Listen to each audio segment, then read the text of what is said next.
Hello everybody and welcome to another Team Wars match. Right now we'll be having Rookies fared against X Factors, one of the new teams of this current season, Season 7. As you all know, Rookies very consistent with their tops in all Team Wars seasons since their debut. And X Factors, do they have what it takes to bring them down or not? We'll see right now. Today I'm joined by Eldaryon. Hello guys, it's an honor to actually be casting here. Yeah, good stuff. Yeah. Really thankful that you're here with me today. Yeah man, it's like I've always been interested in casting Yu-Gi-Oh! So hey.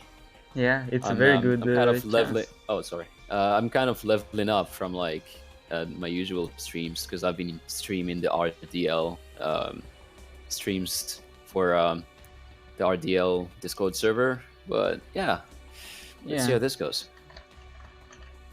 So the starter for X Factors will be Gold Rush, and the starter for Rookies will be Eldaryon. Eldaryon, as you may know, was the Rookie of the Season for Season 6, if I recall correctly. I wonder if that's a reference to the Overlord main character. No, it's Ainz. No, it's Ainz. No. Yeah, my bad. A bigger coincidence could probably be the fact that he won the Rookie of the Season while he plays on the Rookies. Huh. I see. That could be. That could be it actually. All right, so yeah, I've heard from you a lot of positive things about Rookies and like the fact that they were never like not really high ranked in the last Team Wars where they were like contenders, right? Yeah, they consistently, in all 3 seasons so far since their debut, they have topped. So it's an achievement amazing, some people cannot really achieve. Like, okay, so it seems like our 2 players are actually on the table. Yeah, the duel should be starting any time now. Alright. Welcome to the stream, everyone. Every single one of the 27 viewers. Yeah, welcome, guys. There's 3 games going up right now, and 1 more game will be starting in 1 hour. Right now, we have this game, Rookies versus X Factors. And the other games are Supreme European Monarchs versus Claw Clan, as well as Bricks and Potatoes versus Rafflesia ID. Rafflesia ID being the new name of Royal Card Fighters team, which is also on the main channel. Alright. They're just saying hello to each other. Yeah, they were waiting on my call to start. I forgot about it. Alright, let's go in. So I wonder what they'll be playing. Yeah. Okay, Saint Truesdale versus Bandit Keith. Well, we kind of have like a little overview of what they'll be playing because there's not much decks that those 2 characters run. Indeed. And there's not like much Bandit Keith decks that run 26 cards. So we should expect this to be either really fast or yeah, it's gonna be fast, yeah. Right, so first dump, we see a Raiden getting dumped with a Jet Synchron, still giving him the ability to go into one of his Synchro summons. Summons a Raiden, keeps dumping, dumps a Levinier to the GY with a Gold Sark. That's pretty bad. This is a really like bad no. He goes for a Raiden dump and dumps 2 enemy controllers. A really bad start for I didn't see who's the blue player. Align that's just dumps every. Oh, actually, this is Grit Heroes, I think. Yeah, it is. Starts with a Ferris as well. Yeah, that's a good start. Goes in for the effect of the increase on the Ferris to get a monster on the field, probably.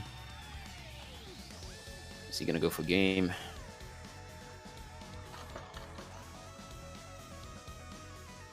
Yeah, exactly. He does that. Could very well have game. Yeah.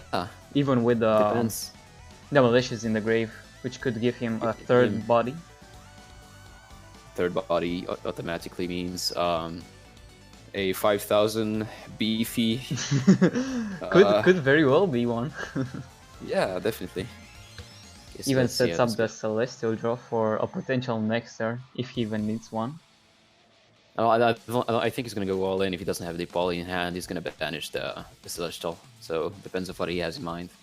Indeed, so many options, even with 3 cards left in the hand. Yeah, especially with the 3 cards left in the hand, actually. Hmm. It's actually a very scary start. Yeah.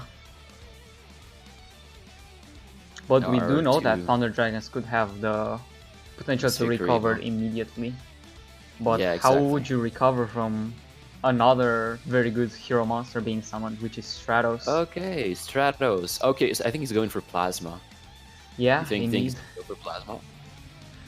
Could very well be. Oh yes, he went for the Plasma Yoink. Yeah, that's gonna be pretty hard for Thunder Dragons to deal with. True. He just lost like all effect monsters, and he doesn't have any way of like dealing with them because his 2 econs just got yeeted into the, into the Indeed. graveyard. That's just salt on, Okay, on the goes wound. for Polymerization. This could like This be could a very very well fast be game, game. like we say. Yeah. Probably an Adoration on the field. Yep. And that's Adoration. lethal on the board unless a potential delay. Okay. We go a direct attack. We see a delay, but nothing happens. Goes for the second attack. Perhaps he had a chance. Perhaps he has a chance. Plasma in defense position has 600 defense. So if he flips that in defense, he has... yeah, exactly. He had a slight chance to do something. Indeed. That could It's a be good call. huge. Thunder Dragon Dart goes to the graveyard, adds another Thunder Dragon Dart to the hand, 2 cards in hand, no baggy sleeves. Align has 1 chance to get this back, draws. Let's see. Welcome everyone to the stream.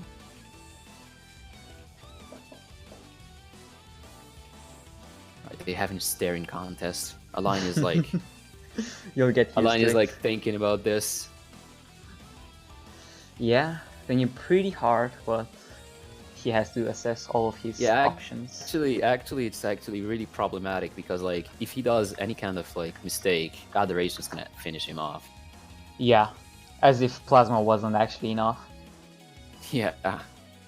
Right, goes for Jet Synchrons. Like discards 1 card from the hand, a Glow Up Bulb, giving him even more extensions. Jet Synchron's negated. So that if it's negated, I think it doesn't go to the no, it goes to the banish pile. Yeah. Thunder Dragonhawk on the field. This is really bad because Dragonhawk. Okay, it goes for the Glow Up Bulb. Actually, this is good. This is good. Yeah. If Dragon Dark stays on the field, Adoration just smacks it for game. Yeah, exactly. We can probably expect some sort of Branak or even the Psych Mode, perhaps. I don't know if Psych Mode will negate, will have its effect negated upon contact with Plasma. Oh, actually, Plasma negates everything. Yeah, it's a continuous effect. Oh, Yeah. it goes into battle phase. That's an interesting Could play. he be having a second Sphere Karibo, perhaps? I would have gone all in, honestly, if it was me, but perhaps there's a strategy behind this. Yeah.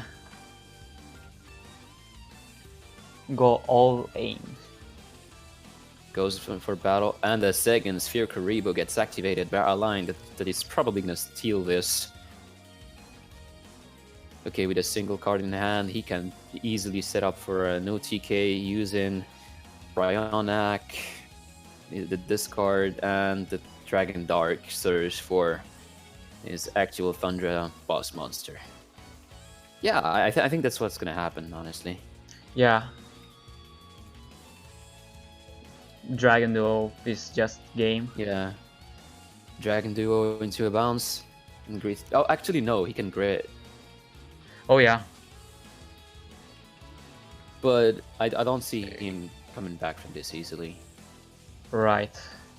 At least he will manage to stabilize the board, at least in his favor. But we do have to remember that Gold Rush does have a Celestial in the grave, so he could also be joining into something Yeah, like a he could mask draw change, too, but which is exactly. Yeah, lethal. mass change is there. Mass change is lethal. Exactly. There's also the fact that he has a Vision Hero in GY, so he can easily plus if he has 3 Vions. Yeah. So we'll go for the Okay, duel. so we see Dragon Duo on the field right now.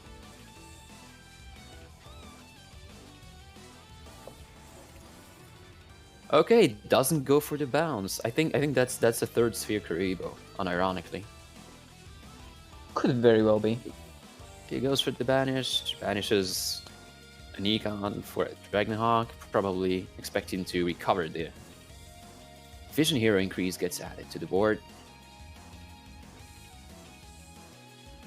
Surely we'll Let's see how add the this goes. econ. And Yeah, sets really a card, seal goes the for the deal. end phase. Yeah, that this is not going to be easy to get back from. Yeah. Adds econ to the top of the deck. Oh no, a Sphere Karibo. Oh, he's expecting things to go south. Yeah. Very good play from Elaine. Yeah, Align now has a Sphere Karibo in hand and it's probably gonna stop. Alright, Dragonhawk into Dragon Roar. Yeah, that's a really hard board to beat. 3,100 goes for the Bryonic Bounce using 1 card to return the face down. The And it's Signature Seal doesn't unchainable. have crit up, and the end of the match. Align Indeed. takes the win, showing us that even in the face of an OTK deck, nothing really can stop him. Indeed. That will be the first point up to 10 for rookies. Rookies steal a win. That's basically stealing a win. 3 Sphere Karibos. That's not easy to out for OTK decks. Yeah. X Factors could be choosing to repeat, actually. But I don't know if you would really repeat heroes with grit. I could honestly see a repeat because Grit Heroes have the potential to like outspeed Thunders by kilometers if given the chance. We really saw that, but Sphere Karibos just failed that plan for Gold Rush. Oh really? Yeah. Feels bad, man. Yeah, it's like he had 2 and like brought another one back. He didn't even like risk the econ.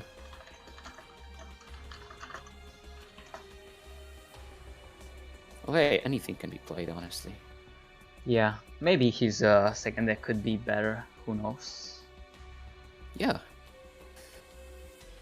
And perhaps he won't see those pesky Sphere Karibos because the opponent's playing 26 cards and like dumps a lot. So yeah, even with 26 cards, like the luck could give it and take it at the same time, because he did start with 2 Sphere Karibos, but he also milled 2 econs, like one right after another. Yeah, true. True, like the 2 econs mill was like I was skeptical that he would actually like do anything, but hey, he just proved that Thunders are very resilient. Indeed, it's a very good deck to lead with from what I've seen so far in this season, as well as the All-Stars games that we've had a while ago. I do understand them being a really good lead. There's not like much decks that can stop them, apart from like what Gravekeepers. But who runs that? Am I right? Yeah, indeed. So I did receive the news that X Factors will repeat. Okay, so we'll see a second. So we'll see a second match of Grit. Oh damn it! I did a mistake. I'll be a little late on this game if it starts. It did not start as of right now. Okay. I just loaded Duel Links on another device on. Oh, that's fine. Mistakenly. No worries. No worries. Okay, so. Okay, let's see. I get 3 gems in the process, so it's not bad. Click in the fountain. Fountain to play. Yeah. That's exactly what free-to-play stands for. Alright, I'm back. Align just playing another game against Gold Rush. We're seeing Thunder Dragons versus Grit Heroes again. for a second match. This is their first replay, and yeah, the only I'm still bugged out by Zane playing Grid Heroes. Yeah, I guess it's a way to like mask in a way your opponent from telling what Oh yeah, deck you true. have. If you, If but honestly, if you play Jaden, doesn't mean anything yeah, exactly. because like you just do reverse psychology and play the right character for the thing and expect people to understand it differently, right? Yeah, that could very well be a thing because the preferred grid characters are either Zane or Jaden / Ubel. Exactly. Yeah, Jaden Ubel specifically. Alright, they go for a double set pass, a T set pass. Gold Sark banished Thunder Dragon Roar. Summons Dragon Dark on the field. It's probably enabling either a level 9 or a level 6 synchro. This is the basic starter for Thunders. Okay, so we'll see another Brionac this turn. Thankfully, no OTK due to grid, but the starting hand from Gold Rush was not ideal either. Yeah, a T pass. I think it's more like what can heroes do turn 1 anyway? Yeah. I don't think they can do much. The best bet is like just that increase pass. Hopefully he didn't draw into an increase or something. And subsequently I hope said so it. too. Alright, I think it's gonna go for OTK. I think he discarded 2, right? Yeah, he discarded 2. Knocks into a TTH on the face. Alright, that was an increase, I was right.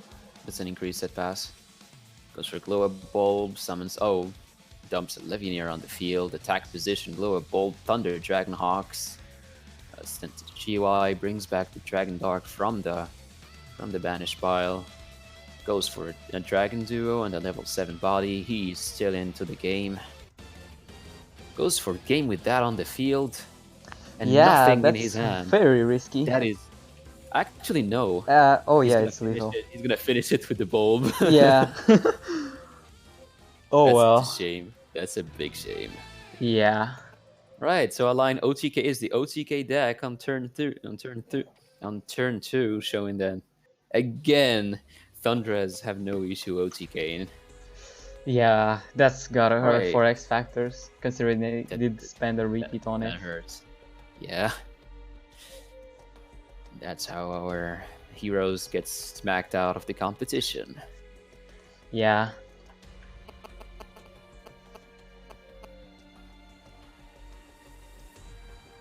Well, the next player should be coming then. Right, let's just see. Wonder who's the next player gonna be. Yeah, one of the choices could be Saku, or Zalug, or Tetsuya, or Igemi.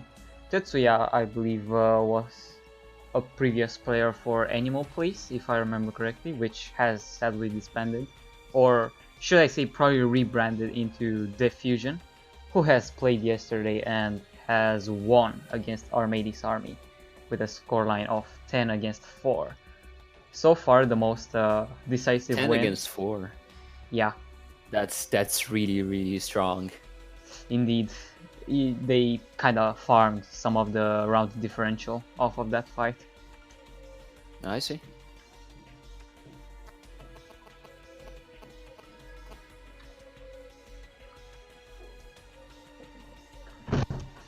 What could one send against Thunder Dragons if Heroes Grid does not work? I mean, you could probably hope for a mirror match, right? There's also the possibility that they have a rushdown deck that runs Necrovalley. That could be a thing, yeah. I'm not sure if any current deck would run Necrovalley, considering that that there is no side option, so they would have to main deck it. I've seen a lot of Cyber Dragons actually around that. I'm not sure that like they would choose to, but yeah, one of the decks is that, right? As well as Black Wings with the Ancient Fairy Dragon thing. yeah, Ancient Fairy Dragon Turbo could also be an interesting thing to see happen. Yeah.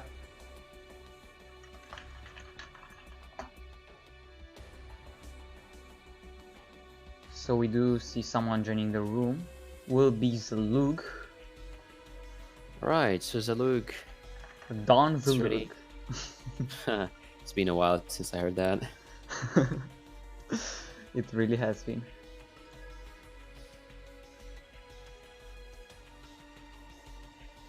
Right, so the matches start. Align versus Zalug.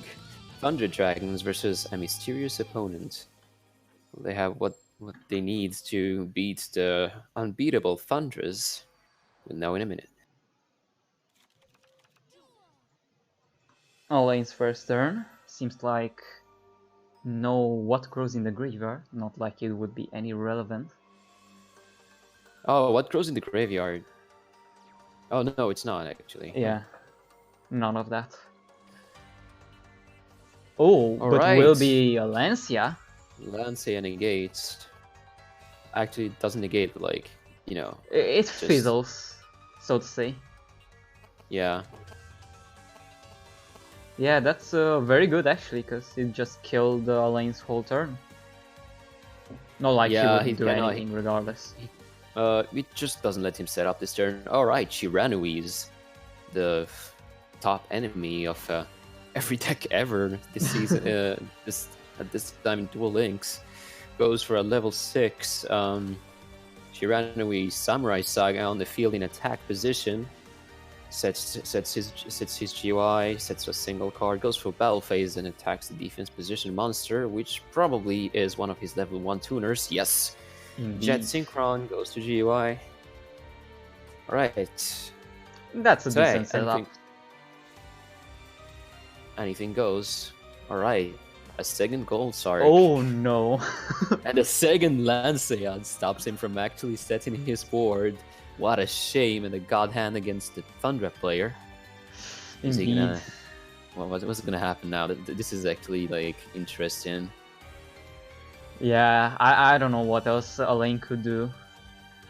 Only basically Jet Synchron and hope you don't get OTK'd, because next turn I expect a Synchro Summon from the grave. Yeah. And also, he also has most likely level augmentation up you to think his he's gonna use. Who knows? You think he's gonna hog into the boss? Who knows? Okay, it scores a Nikon, which could have been interesting to see. I'm expecting the card in his. Oh, okay, tribute summons into a Dragon Dark probably. Yeah, I don't know how one could come back from this. Like, if he discarded Econ, then this monster has to be good enough to stop some sort of lethal plays. Oh, perhaps it's the new UR card. Oh, could very well be. But yeah, Dark Dust Spirit. We'll actually see Hades. No, Hades wouldn't negate. Wouldn't negate. It negates in. Oh no, negate. Yeah, true. Yeah, this could really likely be game. Yeah, and the level 8 which will be summon. Alright, so we see a Shogun Saga, probably boosted by the 2500 attack of the Samurai Saga. Yes, 5500 body, goes for 2 sets, attacks with the Hades first. What was the face down? It was a Dragon Roar that gets negated by the effect of the revived King Hades. 5500 attack in the face, the Shiranuis take the win. Yeah. That was just a really bad start. 2 Lancias in the face hurts. Exactly. No way one could play against 2 Lancias, especially against Shiranui, which has high OTK potential, considering that he opened Squire. Yeah, that Squire is actually what sealed the deal, OTK wise at least. Indeed. Hades very good matter for precaution, considering that all new cards from the new box are legal to play. Oh, they are. That's cool. Yeah. I see. So we're probably gonna see some very interesting play now. All right. So they're doing a replay. No.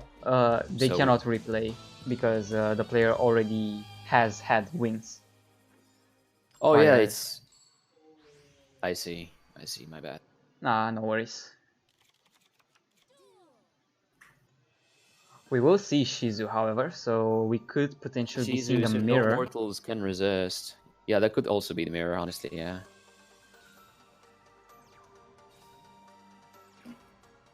Okay, so goes T set pass.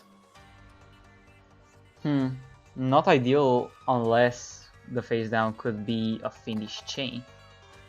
Or perhaps a Perhaps. Floodgate as well. Right, we'll see the chain right now. I'm expecting it to chain. Okay, Ooh. so the special summon goes through. It's an interesting thing to happen, honestly. Yeah, considering that it's the level 3 instead of the level 2. Alright, so they go for a level 7 summons. Shiranui Squire Saga on the field. Goes for the effect and banishes the Squire. Oh, pops a Cosmic Cyclone. Probably there to proc No Mortals Can Resist. Yeah. Goes for the Joe dump. Probably dumping the level 2 in the process. Okay, a Sphere Karibo. Yeah, he came here with a lot of hand traps. Indeed. Oh! Okay, and set 2 pass. Oh, you see spiritual ritual beasts being played. Winda's effect activates. Rings floats into another Winda. Interesting play. Very interesting. Winda has been in the past used as some sort of engine to float into Oh, yeah, OT it's Apelio true. in stall decks. But I Yeah, I do saw not expect that, a yeah. stall deck. I just expect the regular ritual The beast, reg- considering that it's more popular in Japan. Oh, Rits are popular in Japan. Yeah, All right, goes more for a often than not. Kanahawk. Goes for a Leo. Ulti Apileo. He's trying to get rid of the level 7 in front of him, and he doesn't fear any kind of card because he can easily float into his Winda back. This is a position. This is a position of power, and he knows how to accentuate it. Goes into battle phase, gets Fiendish Chain automatically. Apelio floats back, probably. Yeah, but in order to extend his place and actually get rid of the... What is this? Oh, Squire actually Saga. ends his turn on the Apelio. Yeah, That's I guess it interesting. could be a wall, but at the same time, I mean, Zalug has to expand his resources in order to deal with it. He has to banish any zombie to get over it, but that could potentially enable a No Mortal Can Resist if it is not lethal this turn. So it's kind of, yeah, so it ends up being sort of, am I gonna do this and hope and see my graveyard die or just wait? Yeah, I can see that being a thing. Yeah. Oh yeah, because it's negated only on the field and it goes back to the ED. Alright, so okay, it goes back, so it doesn't get negated by Fiendish Chain. He lost the Fiendish Chain to that. Indeed. So may as well get rid of it. The only thing, yeah, exactly. You can at least get rid of it. Yeah. So basically, Fiendish doesn't do anything to Red Beasts. Yeah, the same way Floodgate doesn't really do anything, or maybe Canadia. So it's a pretty good deck to have for a lane to be paired with Thunder Dragons, because they sent in Shiranui in order to counter Thunder Dragons, but it seems like Ritual Beasts are pretty good against Shiranui.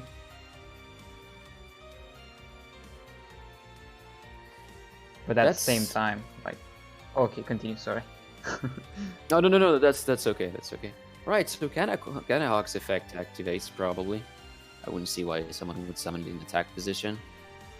I can't see really if it like who has the chain, but it could be the face down or a Lancia. We've seen our friend Zalug here play 2 Lancias exactly, so he goes for that. Completely stopping both the Search of the Kanahawk or any kind of floating into an Apelio. Really bad situation for our friend here. He would need a Bond, I believe was called, to set and go into actually some goes sort of into battle phase and rams into the face down defense position monster in case. It's an interesting play. If that's even a play, I'm just trying to like read No battle goes through. Right, actually attacking Kanahawk is a bad decision for now, because, you know... Yeah, could swing into that the procs. level 2 toner, perhaps. No, I mean, like, if a line swings into Kanahawk, that could be problematic. Oh, no, Elaine is the bottom player. Oh, my bad. Yeah. If the Luke swings into Kanahawk, that would be an issue. Yeah. Because that would proc no mortal can resist.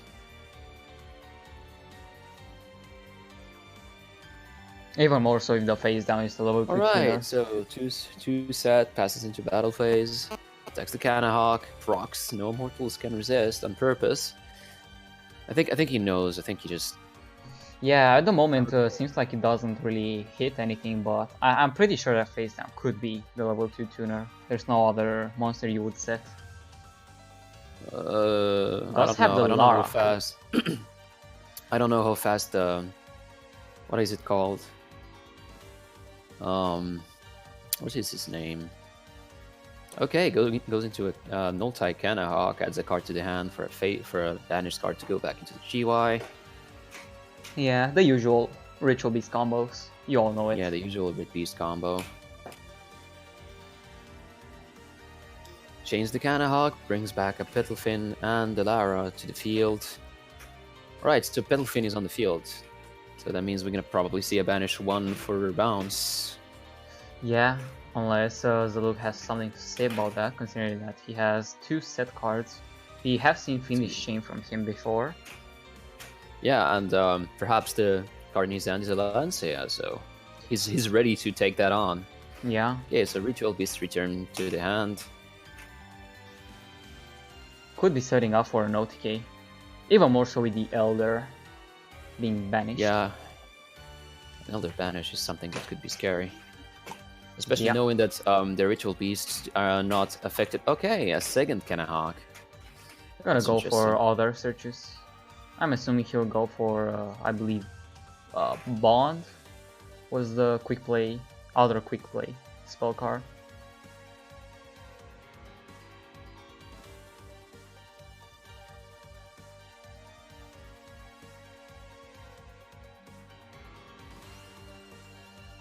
Just the usual combos. Yeah. Those very long combos. Goes for Ritual Beast spawn. I never actually read those cards. I just know that they have one that special summons. Indeed. Alright, so return. What does return do? Banish 1 ritual monster from your hand and target one of your ritual monsters that is banished in your graveyard. Special summon it. Brings a Winda back from the GY. We've seen the bounce, so goes for an Apelio probably. Yes, attack position Apelio. Goes for an MCR, gets rid of the GY. Goes into battle phase, attacks with the Kanahawk first. He's not going for game, but he is surely going to hurt. Actually starts with the Apelio. Apelio negates any effect on him as long as he attacks. So this is gonna have to go through in every way. Sends the level 2 Spectral Sword to the GY. Attacks directly with 1400 Ritual Beast. Ulti Kanahawk. Wall of Disruption goes through. Oh no. Wall of Disruption goes through. Keeps the Kanahawk in 0 attack. Oh, Wall of Disruption. That's pretty bad, actually. Yeah, he cannot get rid of his 2 Ritual Beasts. Ends his turn on that. He cannot float into anything using the Kanahawk this turn. Sits on a 0 attack body and a 1000 attack 1. But it seems that our HeyZZy doesn't really have anything to follow through. Goes for nothing but a defense position, level 2 tuner. NMCR is ready to hit again. He should have let it go through. Actually, what? Oh, okay. He did swing into the face down tuner, and Solitaire was perfect here. Oh, actually, I think that's it. I think we finished. I think so as well, because the only card left in Ishizu's hand was the Banish 2 to special summon 1 Ulti Apelio, basically, from the extra deck. So as long as the Kanahawk attack went through, it could have been lethal. No, it's not even Kanahawk. He cannot get rid of the 2 fusions, and they're both lethal, so it doesn't matter. Yeah, exactly. Goes into Shogun Saga. Shogun Saga banishes the level 6 and raises itself to 5500 attack, lowering the attack of the Apelio even lower than before. Actually, I wonder. Yeah, I think that's it. Goes for the Apelio effect. Oh, actually, the Apelio bounces, but that doesn't matter. Canahawk is still with 0 attack on the field. Is he gonna chain? He chains the Canahawk, Yeah, getting rid of all of the monsters that could have been an issue to him. He puts 2 windows on the field. yeah, that's actually a very good position to be into. Yeah, I wasn't expecting it to be chainable like this. Yeah, Nice. I expected Okay. just one of them because one would clog the board, but Exactly, but both it of seems them like have quick effects, so seems like Zalug's reign is put to a stop right there. We could be seeing something from a he's lane. very confused about what to do now. Indeed, but it's gonna be pretty I hard to actually get over 3000 attack. So he's gonna have to have Pedal Fin yeah, bounce. he's gonna pedal fin bounce, yeah. Right. Let's see how this goes. 2 cards in the hand, activates Cosmic Cyclone, getting That's rid of the perfect. last face down Vanguard that Akiza had. Another prismatic wall of disruption. Indeed. Goes for the 2 monsters, goes for the special summon of the Canahawk, keeps searching for the cards. And MCR still haven't been procced, he's waiting for his moment. Battlefiend and Winda. Chains, summons Battlefiend and Winda using the other window. Most likely, yep. He's gonna have to keep track of everything he special summons. But Sure. I suppose that's fine due to Right, Elder Rempengu added also to the being hand. there. Yeah, Elder just means he has a free summon. Indeed. Okay, Rempengu bounce Rempengu to the banish pile. Okay, NMCR gets procced. He loses one of his level 2 tuners, the other one on the field. No way to actually remove that and NMCR him to oblivion. Goes for a Canahawk in defense position. Second search of the time of this turn. That means that this Canahawk is probably staying on the field or getting removed by the effective card. Goes for 2 monsters. Bounces again. Wait, I thought he could bounce only once. You can actually bounce each time because it's a field effect. None of the effects are hard ones per turn. They're just regular ones per turn. Huh. I see. That confused me for a sec. Yeah, that Alright, deck confuses everyone. It's fine. That's all we do interesting. know Okay. is that he's in such a winning position. He's in a pickle. He's in a huge pickle. Oh, Okay, but that Sphere Karibo. Sphere Karibo stops the OTK. We could see him just pass. We could see him just pass. Yeah. No, he doesn't. He doesn't. He goes through. Indeed. I believe that's the best play because there is no really any level 4 you could top into to actually you can help What about, Spectre's Soul with.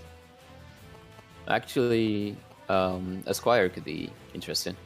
Esquire, but does he have any other tuner? Because the level 3 was used and one of the level 2 he was doesn't have any used. tuners anymore. So it. Okay, yeah, sure. Yeah, so he pretty much lost the game due to no more synchro summons.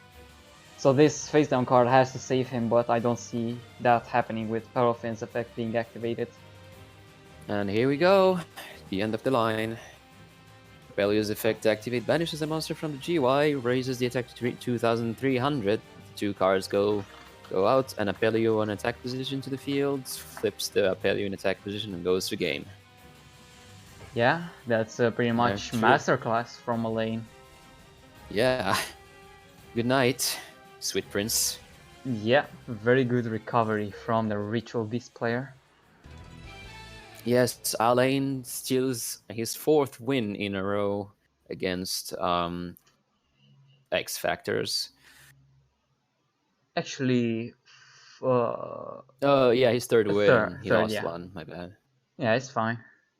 He's doing really good. He's a very good starting player, considering his 2 decks are pretty hard to counter. More so when they work in tandem with each other. Man, he's doing really well.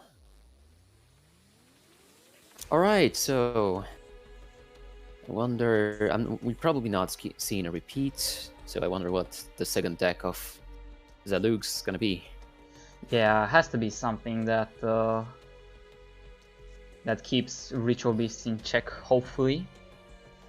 I don't know what you would pair with Shiranois actually. I'm very confused in what could keep the Shiranuis in check. Yeah, the Ritual Beasts in check. Alright, so Zalug is gonna switch his deck now. Indeed.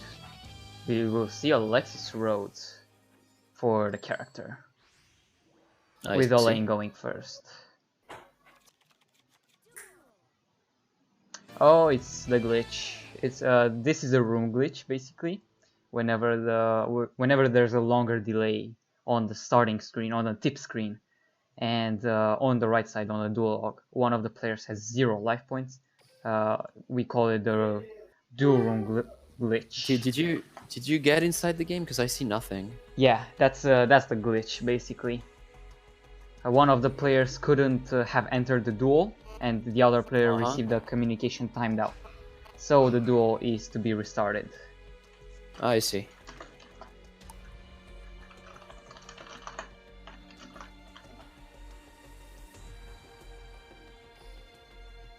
Right. So, are we gonna wait or? Yeah. We'll have to wait for Zaluk to receive the news.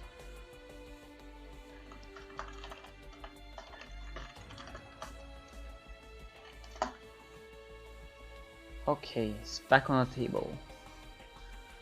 Right, they're both back on the table on the versus, probably waiting on the boss to tell them to start. And boss. Indeed, it started. Here we go.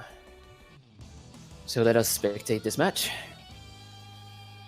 I wonder what Zalug's gonna be playing. Alexis Rhodes for his second characters. This could really likely be Vendred's. Yeah, considering the skill was just activated. Yeah, Master of Rites too is usually played by Vendred's. They're protected against Battlefiend's targeting, so that's a starter, and he can negate all effects using Battle Lord.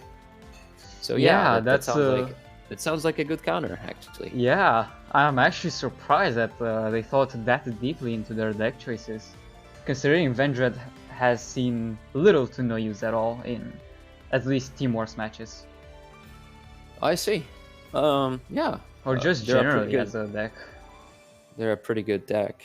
Just see this being concerning to actually like using ladder in KC, but yeah, they have their uses in such a format. Very weird to actually see Ritual Beasts against Vendreds in this current format. Exactly. None of the decks being tiered or popular at all lately. True.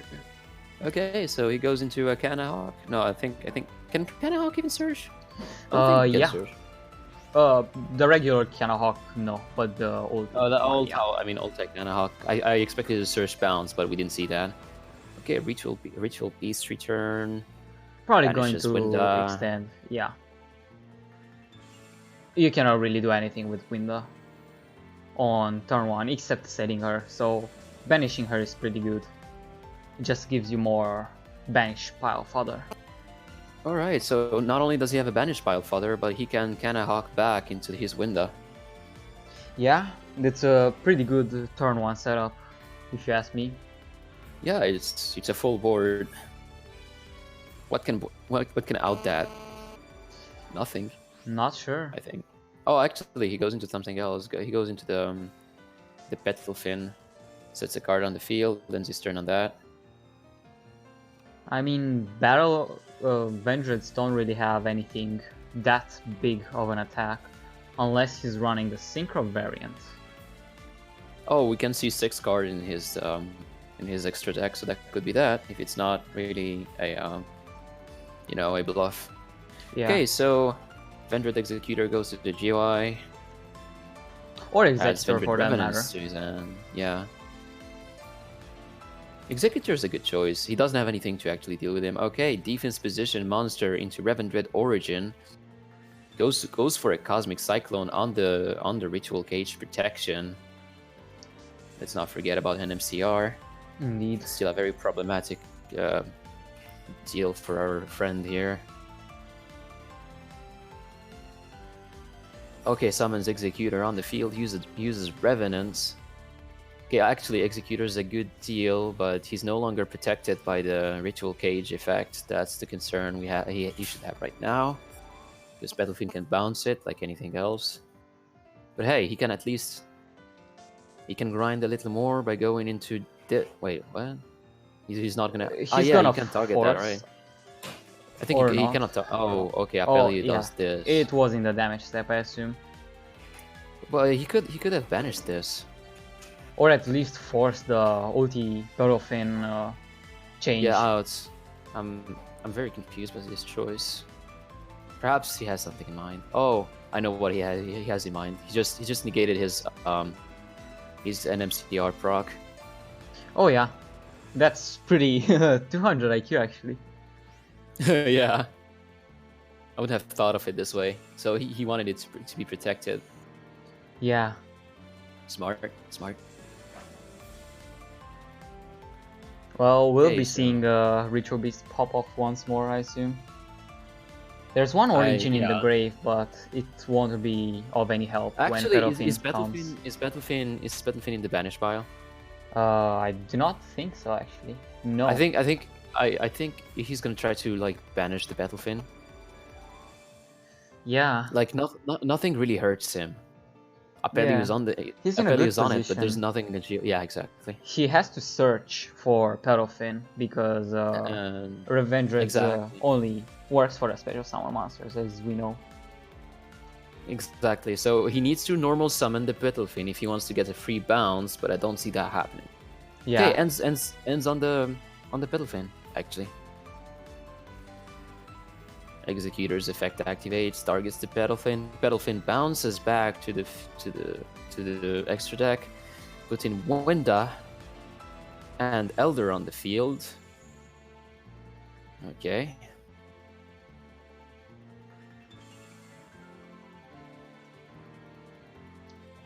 It's looking pretty grim for the Ritual Beast player, considering that Chain also comes into play. Yeah, Chain is going to be problematic. I never got the occasion to use that one chain I have, by the way. That's fine. I mean, at least we can enjoy seeing a pretty good player play it. Oh, he's really good at this. Okay. So we see a Slayer on the field using Evolution. 3 monsters on the field, activates Revendred Origin, gets rid of the 1800 Gishki chain, probably. No. Or just a Slayer. Yeah, he just dumped it to summon it again. That was one of the more known combos, I believe, for Vendreds. I'm kind of liking Origin. Oh, is he gonna have any double Executor, perhaps? I'm kind of liking, so... Oh. Yeah, it is a bit laggy, but that's fine. Yeah, so he's gonna have 2 Executors on the field as well as Slayer. I don't know how one could really come back from this, considering that Winda is also gone. This is lethal in a lot of ways. Not even the Sphere Kuriboh can save him from certain death. And we'll be able to get a second point for X Factors, putting the score to a 3-2 and ending Olane's very good streak at the start of the game.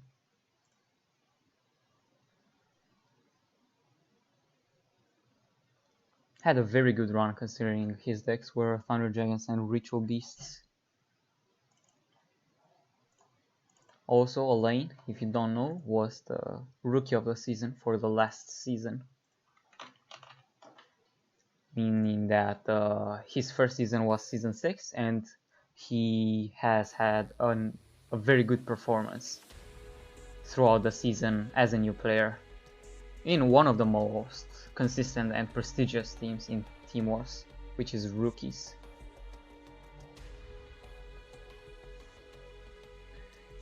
The Lu God. Indeed.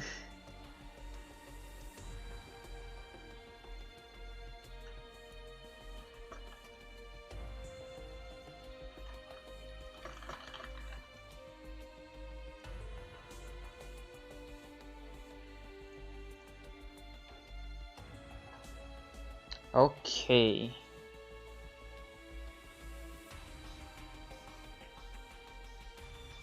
So we should be seeing a replacement for a lane in a bit. Test? Yeah, you're pretty good. Okay, I don't know. I just switched to Ethernet real quick. I was on Wi-Fi, but Yeah, right. So also, Alliance has finally kicked off his pedestal. I see. Took them a while. yeah, Shinya's gonna be the next player for rookies. Shini, you said, right? Shinya, yes. Shinya. All right. So let's see. So we have Ritual. No, it's not Ritz. It's Vendreads At the top. versus what seems to be Kristrons. Could very well be. Yeah, I'm assuming it's a Kristrons. 30 cards. I'm And he's positive going it is first Kristron. as well. Yeah. All right, Scrap Recycler on the field dumps one of the Crystron cards we all know and love. Love is debatable, but we know that. Okay, so there's these Varen's effect, adds Smyger to the hand. He lost his normal summon. Transcendent Crystal is used to dump Solfafnir, which then gets summoned on the field. Alright, pops himself to summon Citri probably. Expected Citri.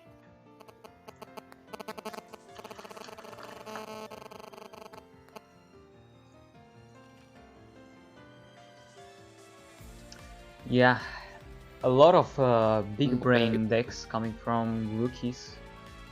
First was Thunder Dragons, which could arguably be debatable for the least big brain deck of these three, but they do seem to prefer high quality like decks. Ends up on the C3 as well, the Pretty Turtle, with the level 3s in the banished pile, which does give him access to the Amatrix.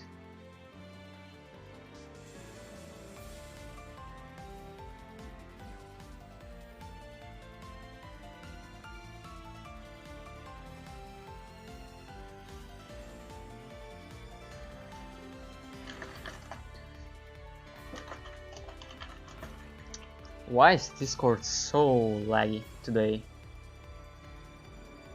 Cannot even connect to the commentator's booth to cast alongside Eldaryon. Feels bad, man. Well, we do see another Vendread Knights being played, discarding Slayer, presumably to add one of the level 3 or level 4s that they run, which is either Hound Horde or Revenant. Revenants again won't be as useful. It could force Citri's effect, but Amatrix will turn the ritual summoned monster back into the defense position, which is not ideal at all.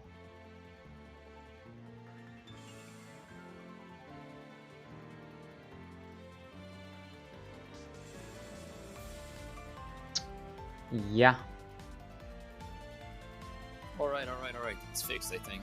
Yeah, seems like on the regular Discord call is fine, but all server calls are no then. Yeah.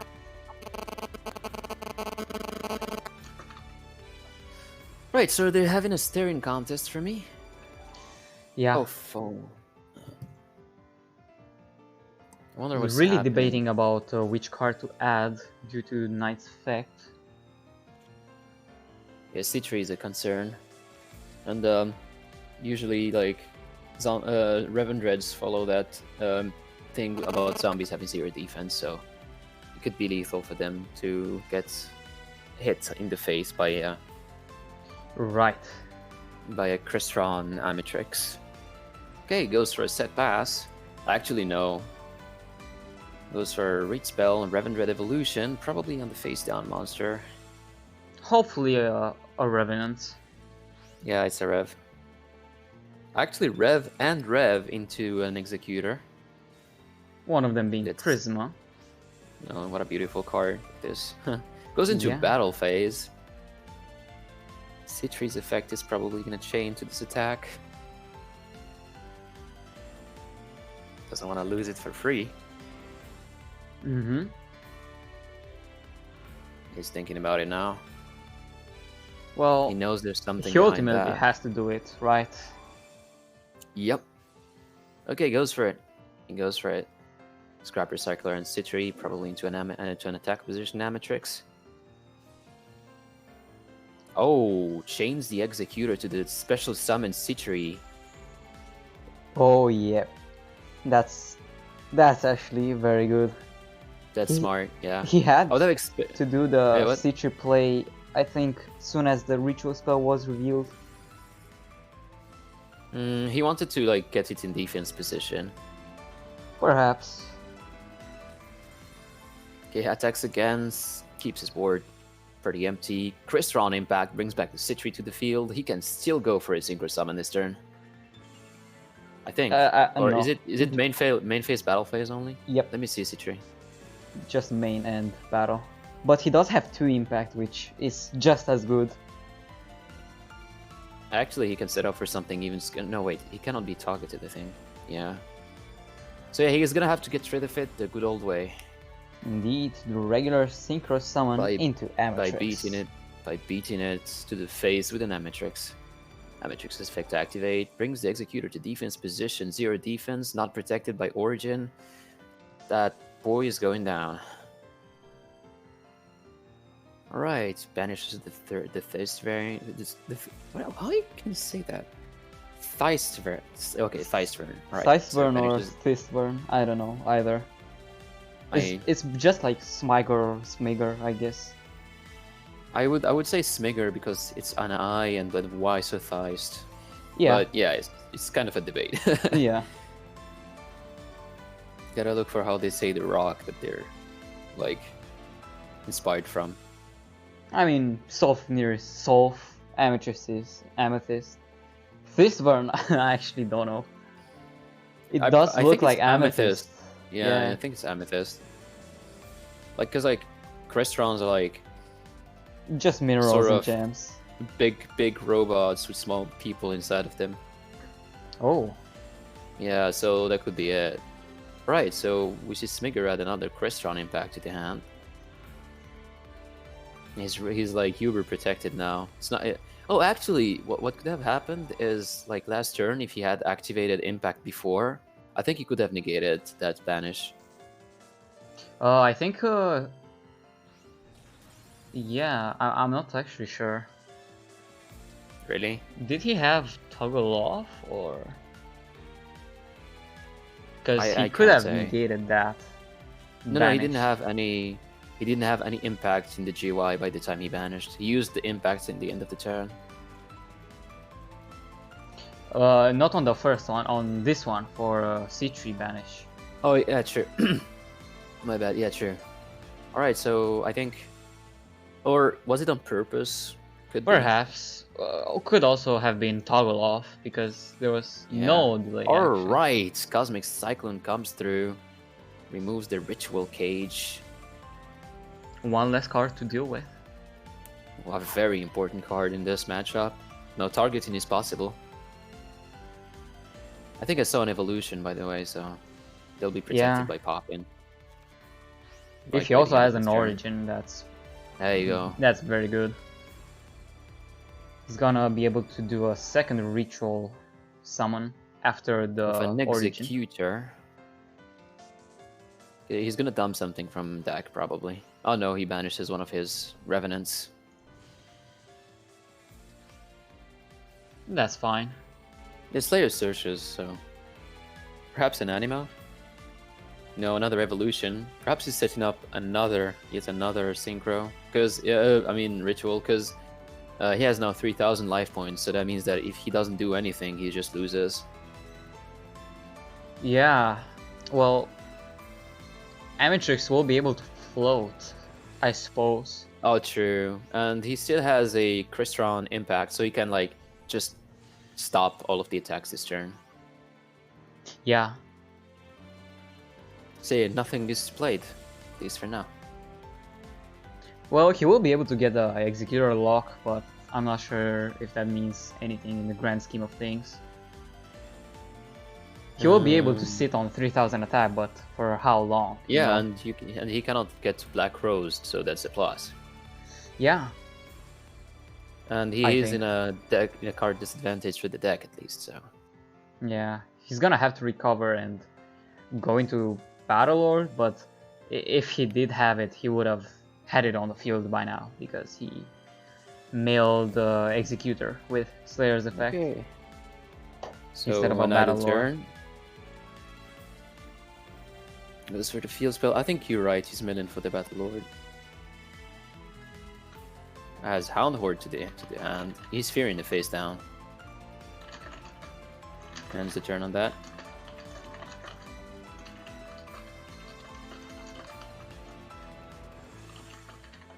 Right, another idle turn. I think he's unironically trying to deck him out. Our other friend is like burning really hard through his resources. 5 cards left in the deck against 14. Zalug's really going in. He's probably gonna ritual summon a 3rd Executor, just in case. They can't pop like one, they pop one. Because he has 2 origins, so like if you want to like beat 1 Executor, you need 3 attacks, not accounting for possible spheres. Oh, goes into a defense position in Matrix.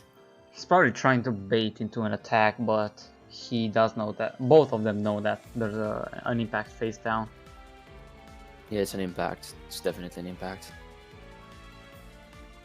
Man, who would have expected Fendreds to be this problematic? Yeah. Goes for even more. Adds a 3rd origin to the hand. That could be the deal breaker origin, by the way.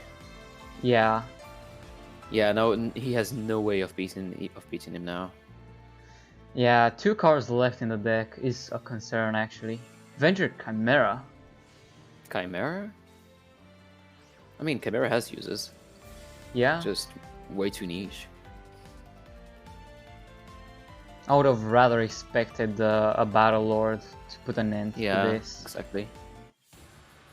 Okay, so that's... We're gonna see... Right, so we bounce into a Solfafnir.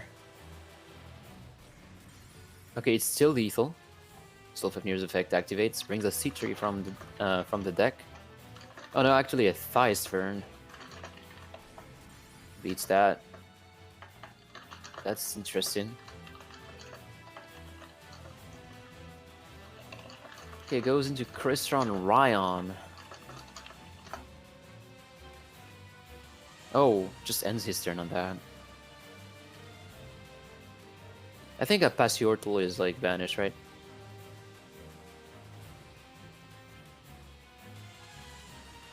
No, he goes into a level 6, which is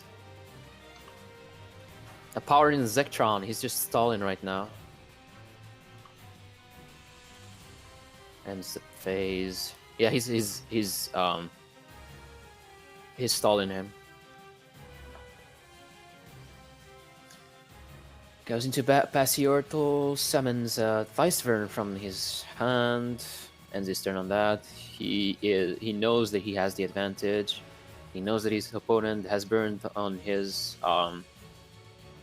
resources way too hard, and he's really going ham on that. All right, HeyZZy, what do you think about this? Yeah, just Crystron's being able to stall out and have the Venger player waste, not really waste, but dump as much resources as possible. You know. I personally think that he didn't have to. Yeah. It's just he runs Chimera, but not Battlelord.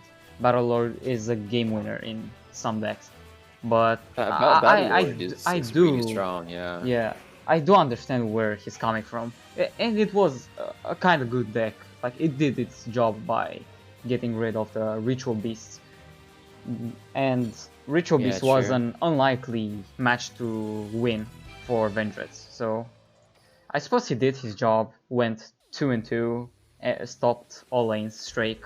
Was a good 1. Alright, so Zalug gets eliminated. His team is now at 4 losses. Shinya is still at 1 win. his or her first deck.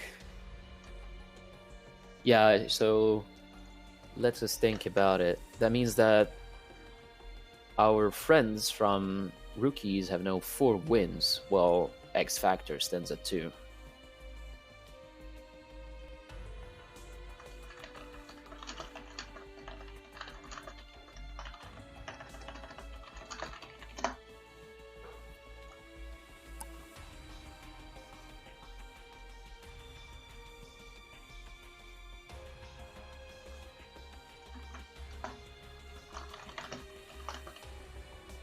Alright, so who's our third X Factor player?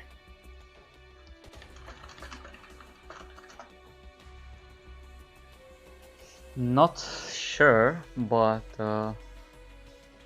yeah, we just have to wait and see.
Sorry guys, I'm dealing with a small issue. So Igemi will be next. Alright, I'll be here in like a fiddle. I'm just That's fine. I'm just joining the room again. That's fine. Duel Hopefully Links. we didn't miss anything. Igemi will be starting with Grit, so I'm expecting heroes against the Christrons. Started with Heroes against Souvenir. Cristrons. That sounds like a really interesting pick, because you know, Cristrons are really strong at both OTKing and stopping OTKs. Yeah. Oh, Gold Sark. Interesting. So it's probably Thunder Dragon's Grit Great instead Thunderous. of Baggy Sleeves. Yeah, I could see Thunder Dragons against the Christrons.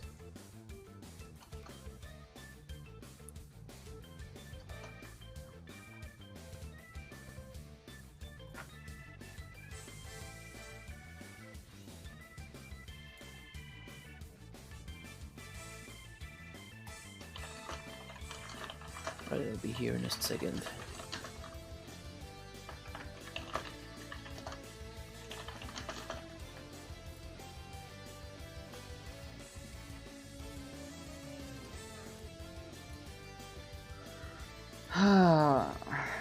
Imagine having to deal with 2 separate repeat issues in other matches at the same time.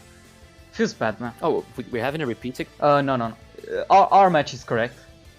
It's just that the 2 other matches at 9 AM EST, which are Bricks and Potatoes versus Refugees ID and Supreme European Monarchs versus Clockland, are going. Oh, that's a shame. Well, let's just hope that doesn't happen anymore. What can we do about it? Yeah, well, I'm still one of the head referees, so I have to be involved in it, which is why I commented less and less over Okay, the past. I'm gonna comment now. I Yeah. mean, okay, so Transcendent Crystals summons Ruby Carbuncle Sulfifnir into Pop Sulfifnir, brings Dicevern to the field. Dicevern pops itself, pops the Ruby Carbuncle, and brings a Citri to the field. Ends the turn on that. Igami activates Old Sark, banishes Dragon Roar for Dragon Dark on the field. Uses Dragon Hawk to bring back the Dragon Dark. Tribute summons for Dragon Hawk. Dragon Dark adds Dragon Duo to the hand.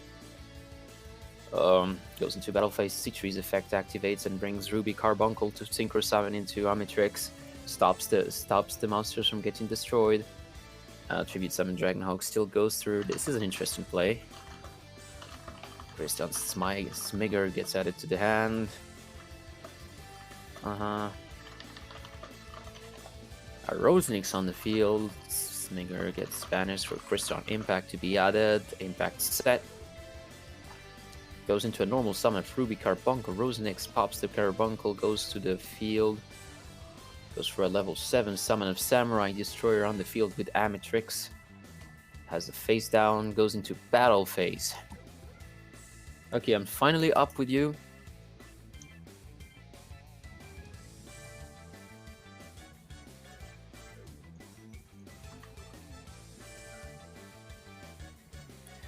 Attack Samurai Destroyer into the defense position. Dragon Roar not to let him float. Rams the Amatrix into the attack position. Dragon Hawk. He activates a Sphere Karibo. Very interesting play, knowing that he doesn't have any light monster in his GY. Oh no, actually he has a Dragon Hawk. Didn't know that.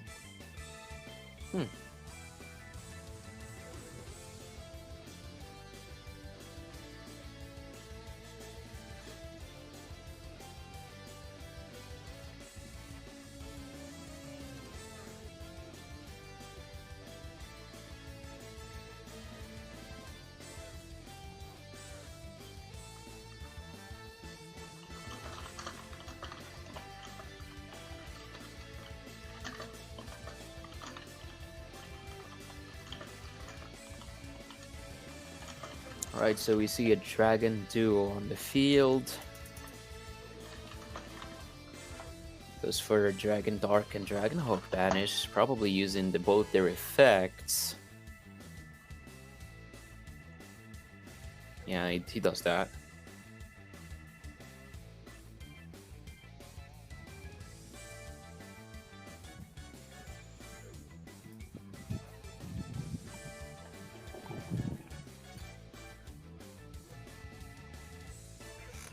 Alright, seems like there are some concerns with how repeat works due to Nadar asking the question.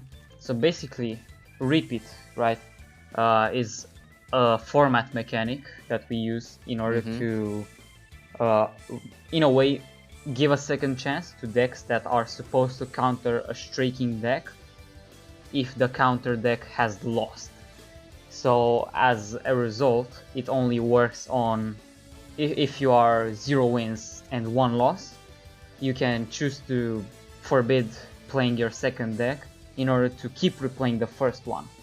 Only applies if you lost once and won nothing. We have seen it prior in this match as well. Alright, so rams the Dragon Duo into the Samurai Destroyer, ends the turn on that, not letting the Amatrix float.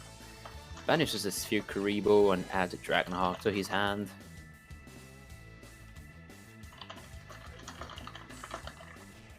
Alright, so he still goes into that. I thought I saw the end phase, but I didn't. Okay, Crestron Amatrix goes GY.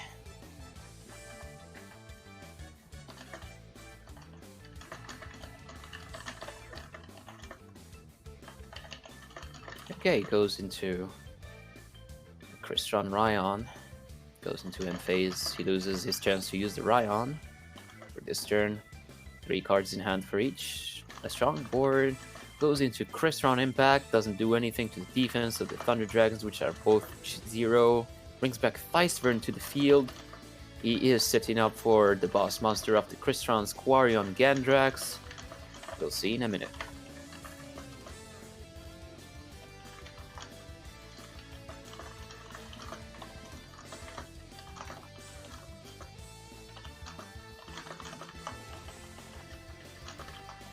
Feistvern's effect activates, pops the Ruby Carbuncle for a second. Crystron Ryon. Yes, we're going to see the boss monster of the Crystrons getting played on the field now.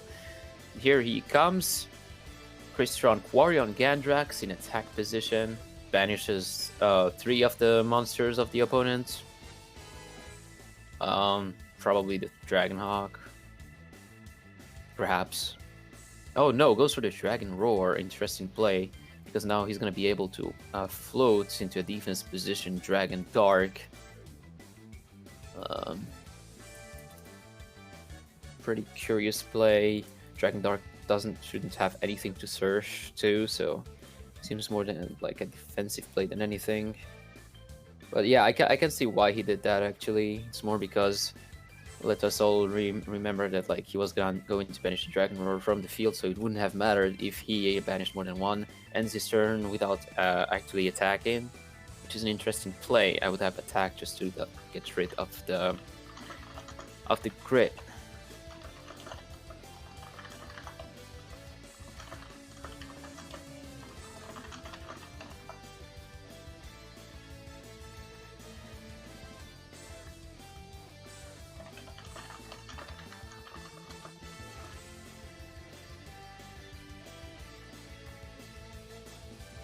Alright, seems like it's fixed. Sorry everyone that I kinda gave up on commentating this match, but Eldaryon has done a very good job at casting so far. And yeah, Right, it seems like it's pretty in favor of Shinya at the moment, right? Because I do see a It should change because we'll see a Bryonac stand on the field. Oh. And the big boss of the Chaos Dragon Legionnaire pushing in with pops, goes for C3 chain. Probably no wait. Oh, a clash. That's such a good lifesaver actually. That was. He shouldn't have clashed that monster. I think it was the Legionnaire can't attack this turn. Yeah, there is but no reason. I guess it has the smaller attack value, bigger attack value compared to Bryonac, and he could potentially set up for an OTK due to the small attack difference. I'm not quite sure, but yeah, it's pretty hard to get. Actually, it's understandable. Yeah, it could have been an issue later. Okay, so goes into a second Jet Synchron, probably gonna synchro the Legionnaire out. Rion's effect activates and chains into into the Showstopper, powered Insectron in defense position. Or Insectron cannot be destroyed by battle or card effects when it's summoned. Bringing this turn to a halt for Thunder Dragons. He actually keeps the 0 attack and defense Chaos Dragon Legionnaire on the field for a Psy Frame Lord C. It's interesting, but I can see why this is happening.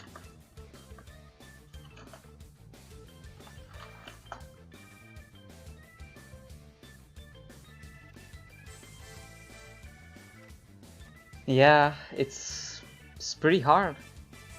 Yeah, he won't be able to OTK, that's for sure, but perhaps. Yeah, he's definitely not gonna OTK, but because of that Zeta. Pretty underrated card, I'd say. It's especially in this matchup. It's very it's very secret OP. Too bad that the side deck is pretty tight for both decks. Like Crystron surely cannot run it. Are already at 1 card left in the extra deck, meaning that there is really heavy chances that they're going to like very slowly get grinded off. Yeah, The Heist Vern should have been in attack position, according to me at least. could have been, but it seems like Okay, Skill 3 Crystron bow. Impact. Crystron Impact comes through as clutch and negates the Zeta that doesn't get destroyed for some reason. Huh. Let me see. Yeah, it's just negates, doesn't destroy as well. Oh, I thought that was a negate pop. I would have sworn that. Oh, if Alright, if we it see. was like that, then Crystron would be really good. I mean, sometimes you just want to like block the target. Yeah. Right, goes into a level 12 synchro summon of Assault Blackwing on Imaru. The Divine Thunder goes into battle phase, cannot ram into the Quarian Gandrax, destroys the Theisvern instead. This is a very dire situation because our friends, the Thunder Dragons, have nothing to stop an OTK. Taking into consideration that Quarian Gandrax can literally just float into Dragon Duo and Dragon Roar, unless unless the what is it called? World Legacy Clash stopped that. Oh no, just one of them. So like probably Dragon Duo. Tribute summons a Crystron Sulfafnir, attacks into the Onimaru, the Divine Thunder, destroys it. Quarian Gandrax effect activates, floats into his own Dragon Duo, goes into battle. Not the end of it, but Crit is gonna but he's gonna survive with 1 life point with Crit. Crystron Impact's effect activates, summons a Theisvern in attack position for this turn, goes for game. Oh man, that was a really beautiful execution. Shinya steals another win. I'm actually so sad that I didn't really get to pay attention to all of it. Or at least most of it. It was pretty good. It was pretty good. Yeah, must have been. And that will put rookies in an even more favorable position. They do have access to 1 repeat, however.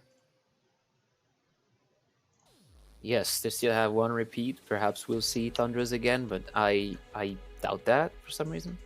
Yeah, I'm not sure as well what the result will be ultimately.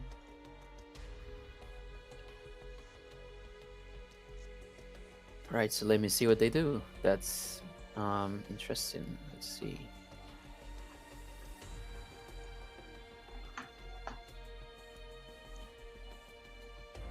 So it seems like we're not gonna see a repeat.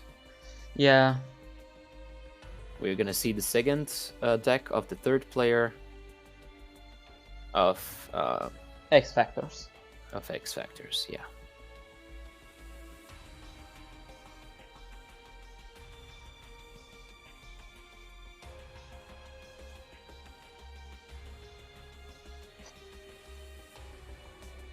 Up until then, let's use this very cool new transition and put it more into use, as well as the preparing match slide.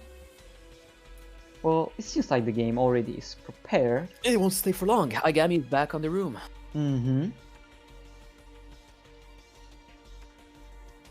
At least we showed it on stream, at least more than once, so I'm happy.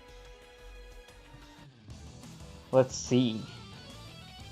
It's gonna be Shizu, so no repeat indeed.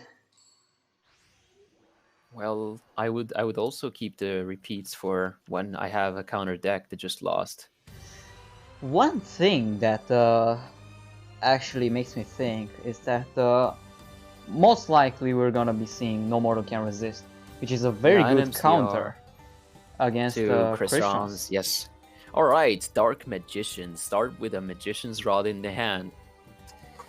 Activates the effects of Rod, adds over the trap or the spell. We see Dark Magical Circle on the field.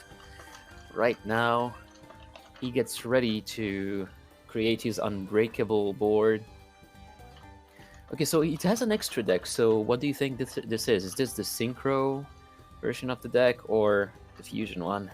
I think it's the regular one without the curtains, in which the extra deck is no. I think it's the usual one with the Eye of Timaeus. Fusion Timaeus build. All right, 2 set pass. He has 2 Dark Magicians in his hand. Could be problematic in the sense that our friend, the Crystron player, actually has Cosmic Cyclone ready. Okay, Thai's turn to the GY. It banishes Thai's turn for Smigger. Oh no, still Fafnir. Alright, he's missing that, so makes sense.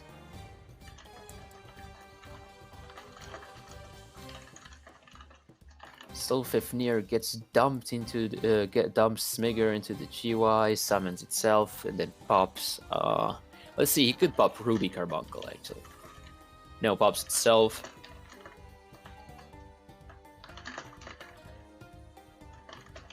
We still haven't seen a normal summon, by the way. He could Synchro Summon this turn.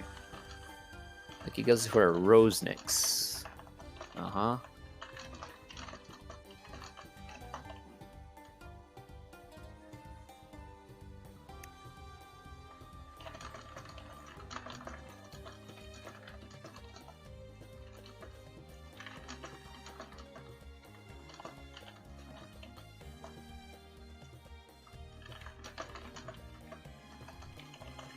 Alright, he chains Magician Navigation, trying to get rid of the Crystron Rose Nyx, which is an interesting play. I would have done differently.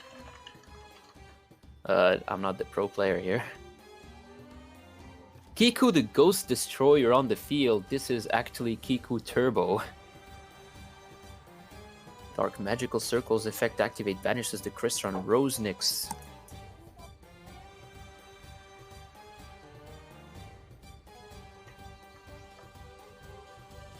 Right, so he loses any way of like getting searching using the Crystrons. Summons Ryon in attack position and ends the turn on that, meaning that next turn is probably not going to be an OTK. Goes for a Karmic Cut of the Crystron Ryon for the Dark Magician in hand, keeping the field empty for an OTK next turn. This could be it. It depends on what our Crystron friend has in hands. We go into battle phase. There's a set card on the field. This has really high chances of being it. Kiku goes in for the attack. It goes in. But there was a delay. Perhaps it's just the animation. Let's see. Effect of Kiku the Ghost Destroyer's effect activate. He banishes the 2 Crystron monsters in the GY. Nothing to keep our friend from doing anything next turn. He goes in for the attack. It goes through. It's the end for our Crystron player.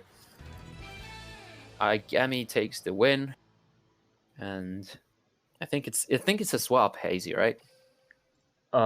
In which sense? As in both players having 1-1? Is Shinya like at her second deck, or both of them? Is he her out? Both of them are at their second deck, indeed. All right, so perhaps we're gonna see a new player. No, just Shinya again with his so second Shinya with deck. the second deck, or perhaps a replay. Let's see how this goes. No, actually, because he won 2 prior he won, matches. yeah. I forgot that again. It's fine. It's fine.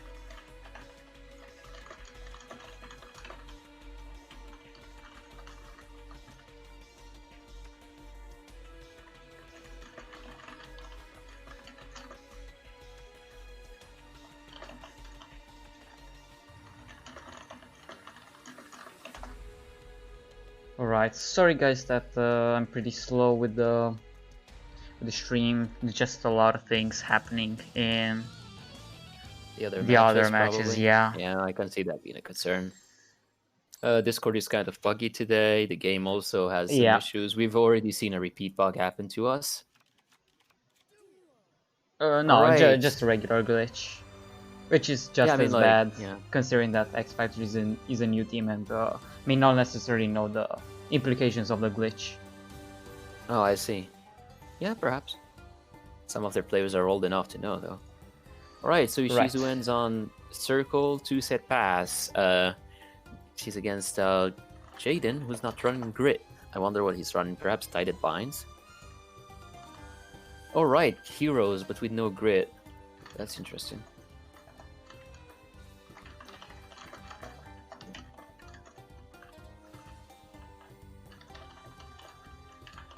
Faris's effect activates. Brings an increase to the back row.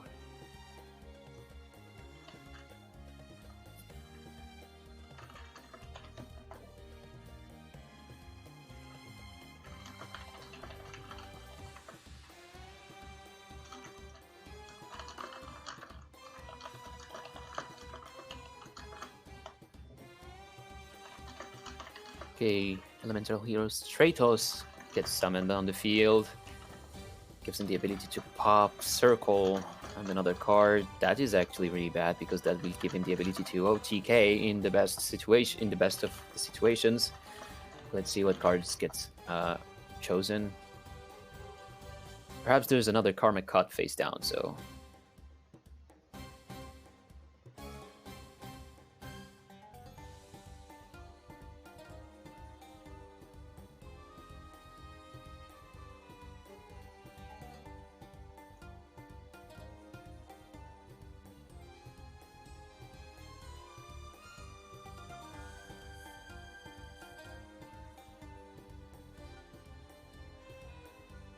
Right, they're having a staring contest right now.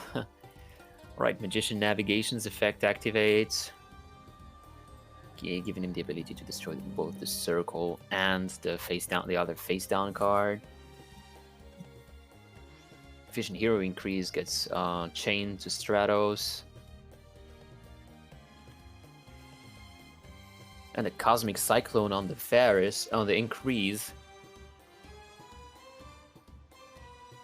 Right, so NMCR is live with 2 cards in his hand. He could have something to stop the next OTK.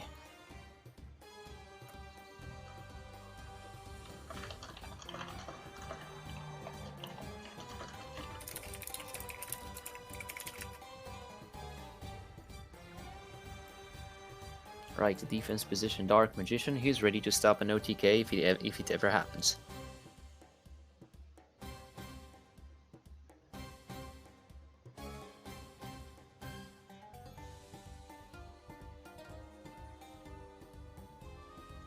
Summons Kiku, the Ghost Destroyer, in attack position.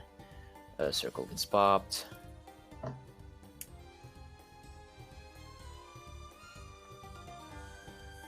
Already missed a lot of the match so far. Yeah, it's actually going pretty well. Mask Change gets activated on the field. And Anki is gonna stand.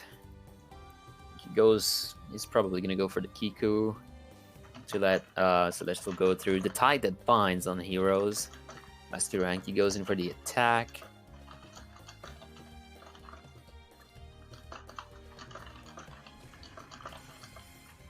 Goes for 1100 attack. He's just digging his grave. He's either digging his grave or ready to smack really hard. Goes for a second mask change. If that's a third mask change, the game's over. Because we saw that he has like nothing in his hand to protect him from OTK, and he goes for the direct attack. Oh my, and the Forbidden Callus, the Forgotten Tech for Masked Heroes goes for 3200 damage. And ends the game in one of the luckiest shots I've ever seen being played by a hero player. Yeah, very good stuff from Shinya coming from his second deck. That was actually pretty good. Like he lost really interestingly to a Callus. That's a really old tech, by the way. Yeah, it's just something that you would never realistically expect to be played. To be played and to be drawn in such a drawn at the right moment. Pinpointed motion. That's really lucky from our friend, but got him the win. Yeah. Right, so who are X Factor gonna send against the rookies and their Tided Binds Masked Hero deck? That's the What do you thing, think? like at this point you're starting to run out of counter decks. There's only 4 Yeah, decks left, and you will have to also combat a counter deck because they have 3 more players if they do manage to defeat Shinya. So I don't know. The deficit is starting to show. yes, definitely. This is going to be harder and harder for X Factor to get ready to get the right deck to beat uh, our their opponents, which are getting like better and better at gaining advantage. Yeah.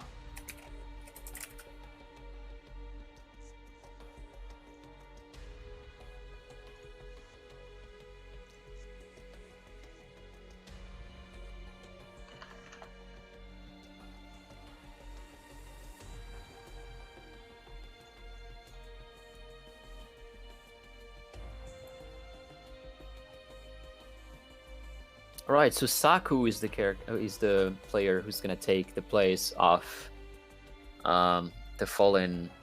Igami. I was going to get Ishigami. Thank you. I was always bad with names. It's all right, gonna be Bandit Keith. Bandit Keith. So we could see another Thunder Dragons being played. 30 cards, Bandit Keith. Bandit Keith's turn activates Charge of the Light Brigade, mills a single Dragonhawk and his second Raiden in hand. Summons Raiden, more mill. 30 cards is kind of big.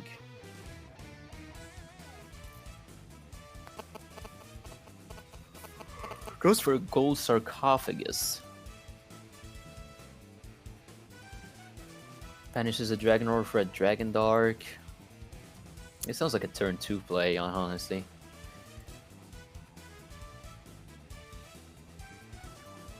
Summons a Raiden, mills more with the Raiden, mills a Sphere and the Gold Sark. Really bad mill. And probably goes into a level 9. We could jokingly see a Cloud Castle being summoned now.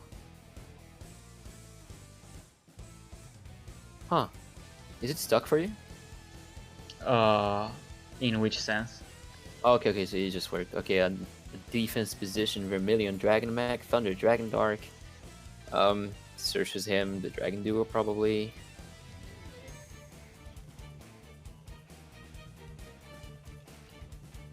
Oh, he added the Hawk to the end. Alright.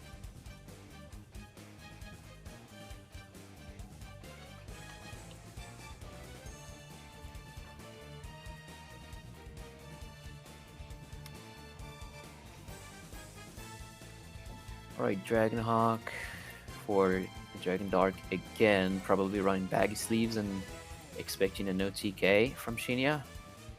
Shinya got 5 cards in hand, gets ready.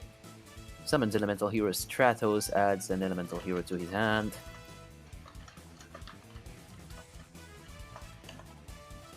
Adds Fusion Hero Faris to his hand. Activates the effect of Faris to bring the Prismatic Fusion Hero Faris to the field in defense position. Sends that's a lucky Celestial. He's always in his hand to be Faris. Yeah. Prisma Faris. Yeah, it's Prismatic too. Alright, increase. It's probably gonna use increase right now. To bring a Vion. He can easily clear a board with a 5000 monster. I think he's thinking about how to OTK this turn. Okay, tributes to Faris for the increases effect, activates and brings a Vion from the deck. Vion's effect activates, banishes the Faris for a polymerization. He has the dump first though. Perhaps he's gonna dump the what is it called? No, he just dumps the Vion. Malicious. God damn it. I was thinking about Malefic. Yeah, that's fine. You don't often actually see Okay, malicious. Polymerization. Oh wait, adds Polymerization to hand. Okay, goes into Ties the Binds. Attacks. Okay, so he's taking his... He was testing the waters. In case he had the Sphere Karibo something, because that would stop the OTK Right. to a halt. I think that's why he did it. There was no time in. The concern is that he gave him 2 cards. One of them could be Sphere Karibo. Goes for the tribute Or summon of Dark Dust Dust Spirit. Spirit.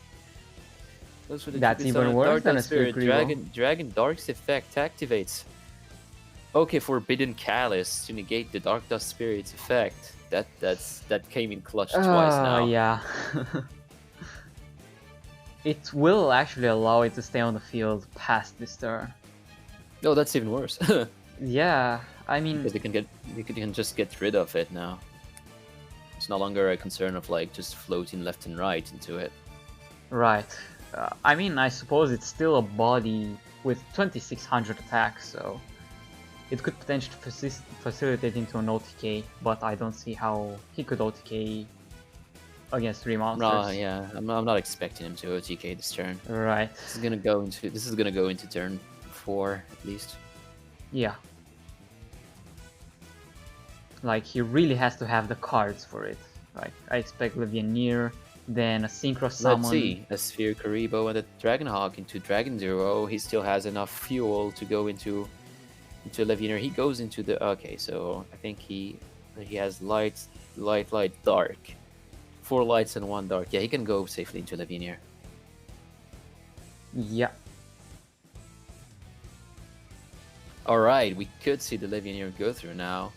A banish for Raiden, a banish for Sphere Karibo, and no, it's like second Dragon Duo, still hard to out, but he has 3 attack position monsters, and that could mean that Vision Hero Trinity could come in really clutch. Goes for the attack on the Vion, nothing procs, but the Dragon Duo effect, which banishes, let's see, a Raiden to probably set up for a second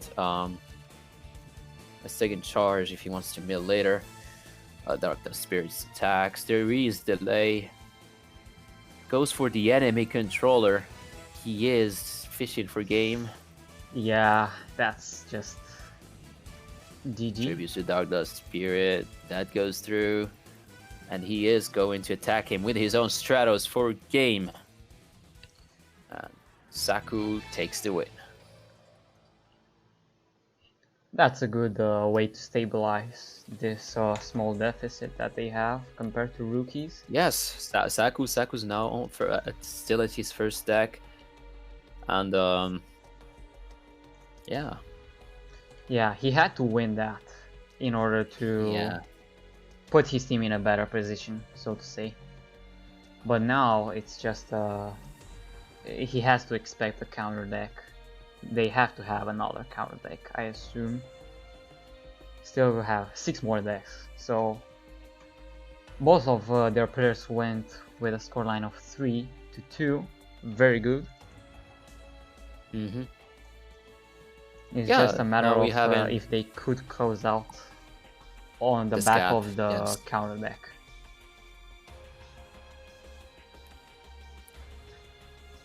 So hey, rookies are now down to their 3rd player, I think, right? Yeah, they do have 3 more players, so it's nothing particularly worrying.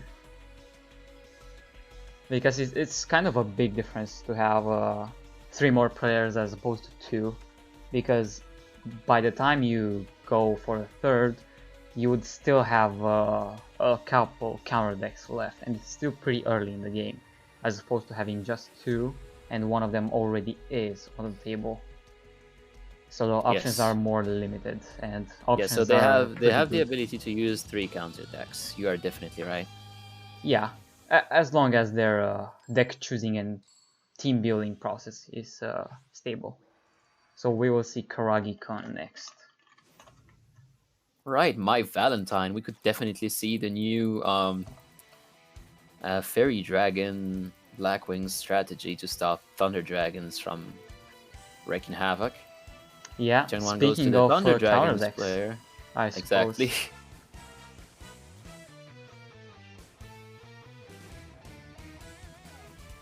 That's one of them, I suppose. Right, he's getting ready to actually deal with any field spell that comes in his way, but these are this is a deck that actually thrives on that kind of stuff, so he could be negated. He could. Goes in for a Thunder Dragon Dark set pass or Dragon Roar. Who knows? Gets the Dragon Dew in his hands and he ends his turn on that. Okay, no, he doesn't. Goes on a Dragon Hawk, reinforcing his position against the OTK.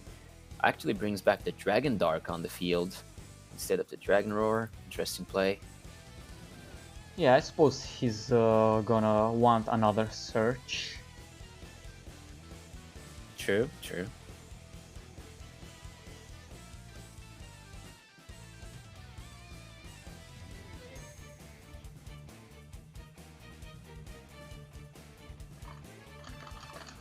Right, ends his turn on that. No other card.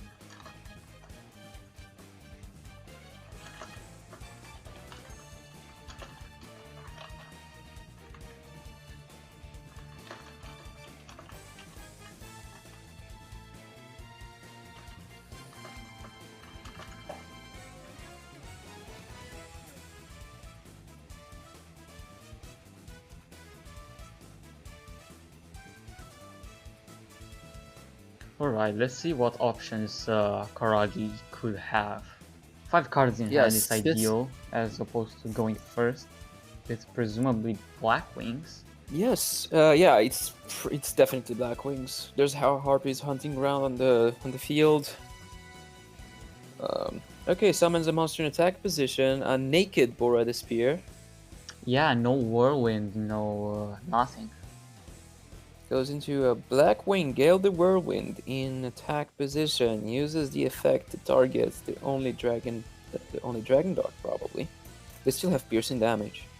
I Okay, suppose Actually not. goes directly into a Synchro Summon of Raikiri, the Rain Shower, no Necro Valley. I Goes into the suppose summon he of a does have Crest of another Crack of Gale, Dawn. right? Oh, he does. Oh, that's I believe that's OTK. If no Sphere Kuribo is at hand. No, Dragon Roar. Dragon That's why he Roar didn't summon as well. Dragon Roar from. That's why he didn't summon Banish Dragon Roar. Indeed. It's understandable now. Right, we could see a now that he knows he's not OTK, and there's really heavy chance he just goes into Ancient Fairy, then just And just control the game. Necros, yeah. Yeah, I could see that. Or actually, Or he's gonna steal OTK. I think he's gonna still try to he OTK. could go for it. It depends of his card, like of the card in his hand. Yeah, I would go if it's still a monster that you can special summon. He can go into AFD and still get to like OTK.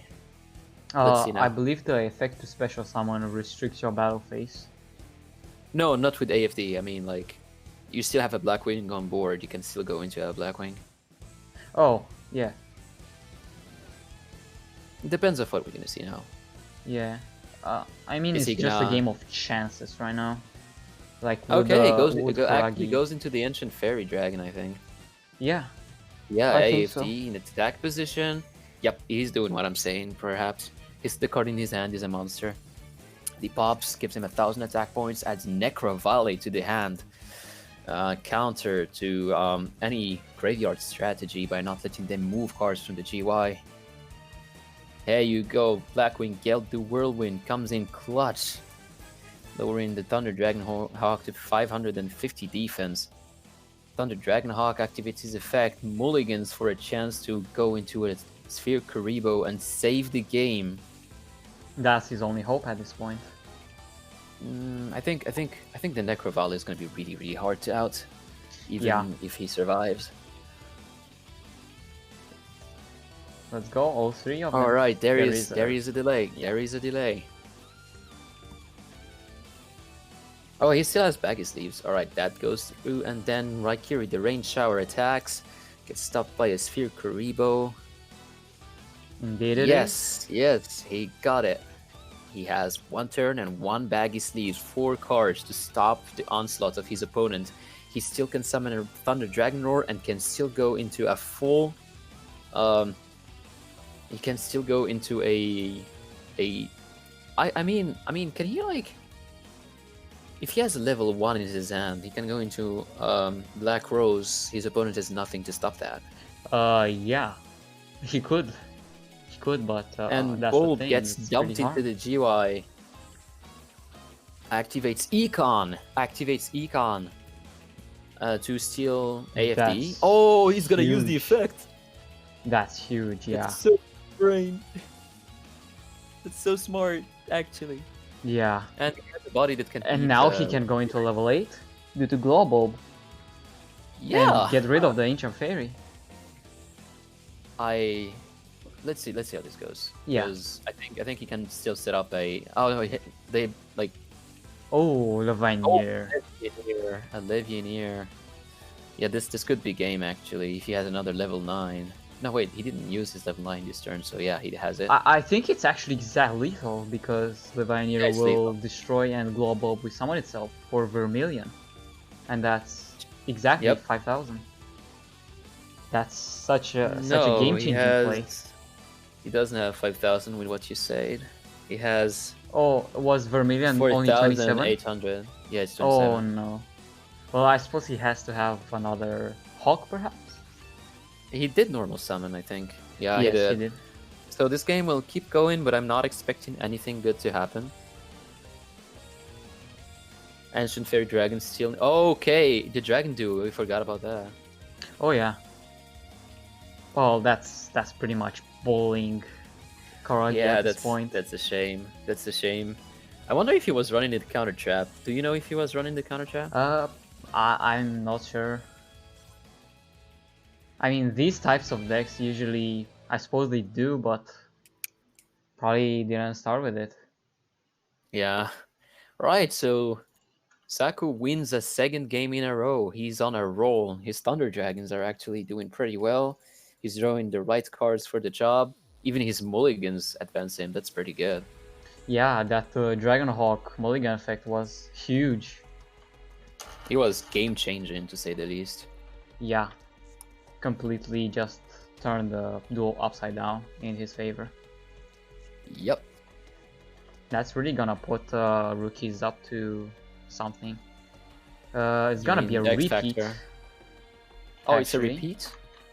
Yeah, Right, so we're gonna see Black Wings again?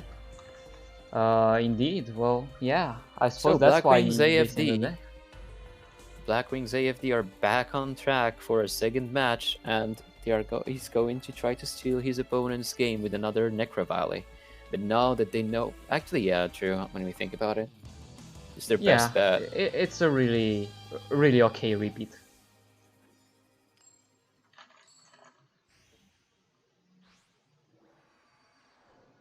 Alright, let's start this match. This duel. And the last match of... Oh my god, I'm so bad with names. That's fine. I think it's the last match of Karaj, Karagi-kun? Yeah, perhaps. he has to win in order to keep playing. Yes. So, oh wait, he runs 3 Raidens. Interesting. Right, normal summon Raidens, dumps his Dark Dust Spirit and his Dragonhawk into the GY, along with 2 other Raidens, meaning that any charge is now dead in his hand. Yeah, that's Will he not end on ideal. that? That is really not ideal. He dumped way too many cards he wants in his hand or deck. Yeah, at this point he just has to mill either charges or something that could help him on the next turn. Alright, actually get something good. By the way, That's we a have pretty good setup. a new level 10. Hi Alexander is a really good. Oh, the DDD. Yeah, synchro. it's a good level 10 vanilla target if you want to get rid of monsters. You know, like just synchro into something. Yeah, I suppose. You're It's not gonna use something it as to anything keep but a look at. beater, but it's like the level 10 Gigantic Castle for all of the other decks now. It's Oh. just SR, and they're in a really bad box. Yeah. We haven't seen any like particularly good deck being played so far from the new box, like DDDs. I no. mean, Just the according Dark to Dust Spirit, basically. Dark Dust Spirit is a really good card. You can even set it pass, by the way. Yeah, that would be huge actually in this Yeah, Dark Dust specific Spirit set matchup. pass sounds scary. Alright, he opens up the Black Whirlwind. We could even see a second one if he has the right cards in hand. We don't see that, but he goes into 1,900 attack. Bora the Spirit is also prismatic, adds Gale the Whirlwind to his hand. Yeah, this is kind of... I don't know what he has in his hand, but... Goes into a Gale the Whirlwind... Synchro Summons, perhaps? I think he's gonna go Or for, at like, least smack use in the the effect. Raiden. Perhaps. Like there would be no reason not to. Yeah, Gale is free. Now this It's is not the thing. hard. Does he have an extension, or would he like to settle on only AFD? Seems Alright, like the latter. the in attack position, but I don't see the use of that because... Yeah, okay, let's see. This still could be interesting to look at. Yeah. So adds Necro Valley to the hand. Because he cannot extend now. He basically doesn't have any Blackwing on the field. Right. So he's gonna probably end on an attack position. Ancient Fairy Dragon, a set card on the field. Here's the thing. How does... wonder how does... what's the name of their counter trap? No, it Close, uses I think? monsters. Blackbird Close, yeah. Blackbird... Because I think Blackbird Close is only for Blackwings on the field. They're the only one you need to send. Yeah, it's face up, you control. Yeah. And it becomes a hand trap if there's a Synchro Blackwing on the field. I wonder why he didn't perhaps attack into Dragon Roar. Dragon Roar would have floated. I think he didn't want that. Doesn't Necro Valley stop it actually? Like... No, it's gonna preventing- stop. No, it's not gonna move from the GI. Oh yeah. I'm dumb, sorry. Yeah, But that's- still, it's Yeah, gonna the mistake. get Ancient Fairy Dragon killed. Unless the face down changes anything. Let's see. It's a Ballista squad. Which, That's an honestly, okay one, not really 1-for-1, 2-for-1, but...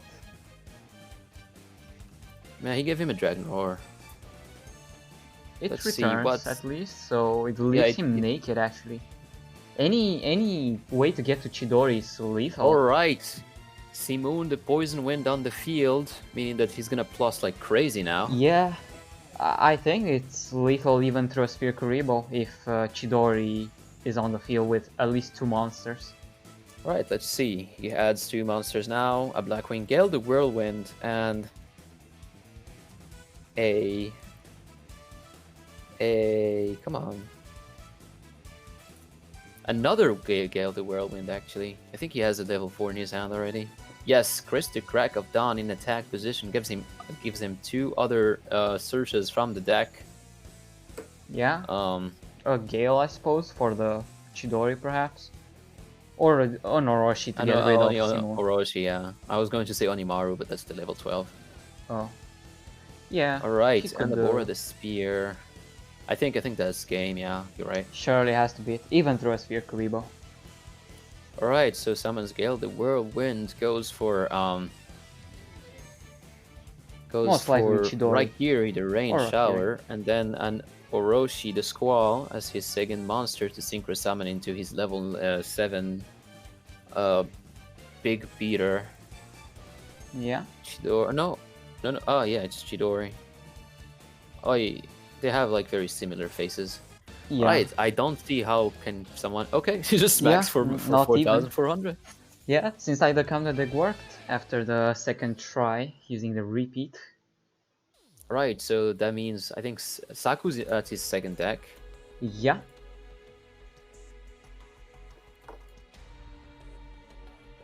Indeed he is. Kragikan's job, I think, was successfully done. Now they need only 3 more wins to win the match. Unless Saku's second deck has something to say about that. What can counter Black Wings, logically?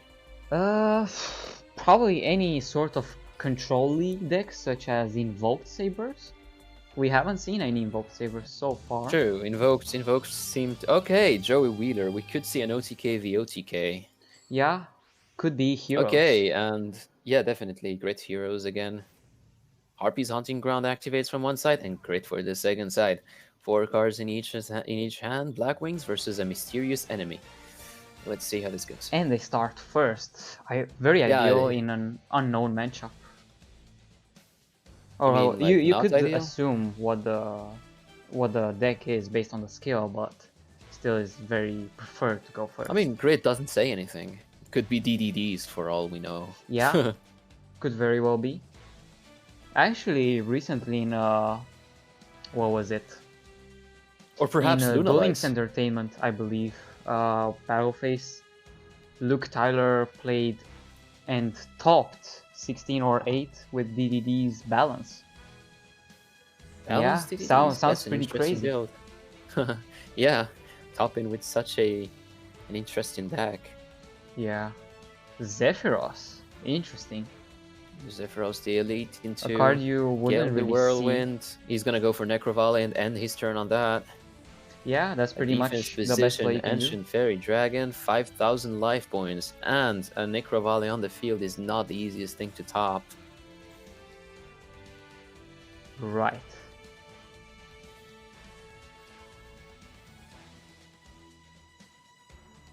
Alright, so let's see what Saku's been running. 5 cards in hand, he goes in for an interesting match, I hope, because his team is actually in a pickle. Yeah, they'd have to win 5 more. They've already won 5. Alright, so Stratos activates his effect, adds 1 hero monster to his hand. No activation possible for his pop effect, which would have done a quick mill out of Necrovalley. He's thinking about what to add and how to finish this in a single turn. It's not gonna be easy, but he can do this. One of the very conflicting things about Heroes is that due to Grit, you should not run Cosmic Cyclone, which would immediately get rid of Necrovalley. But at the same time, Stratos does have the MST-like effect. Sadly, cannot access the Malicious in the GY due to Necrovalley. Faris's effect activate brings from the deck a Vision Hero increase. He can go into his 5,000 monster if he has a Poly in hand, but he cannot do more. Yeah, unless let's think about it. Stratos is on the field, right? Yeah. If he mask changes into Blast, he can bounce the Necrovalley, right?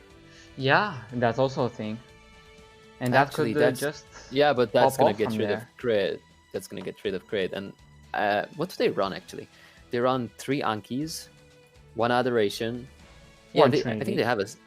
Yeah, I think they have a spot for Blast. Yeah. Yeah, it's fair. But it has really heavy chances of being a last straw thing actually. As long as it could get rid of Necrovalley as well as give him lethal, because if you get rid of Necrovalley, then Malicious will be able to be special operational. Yes. Or we could see another interesting thing in the sense that he's just gonna summon a Vision Hero, a D-Hero Plasma, perhaps. Or D-Hero Plasma. Yeah, Plasma is also a very valid play here. Yeah. Okay, so Vion dumps a Faris. Activates Polymerization, sends the 3 monsters into the sends 3 monsters into the graveyard.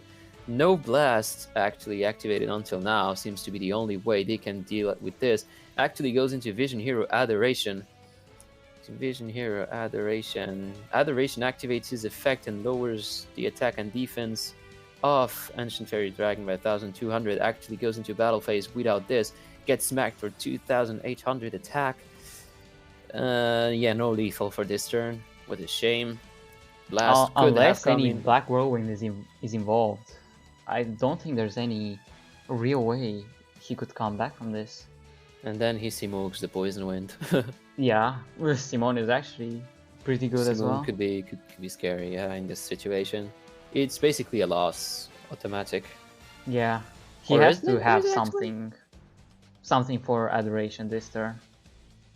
Rakiri could work. Heroes are sadly all unprotected for now. They lately received a card called Favorite Hero. I think it protects them. All right, bounces the Necrovale from the field, takes 400 damage. Blackwing Zephyros the Elite is on the field.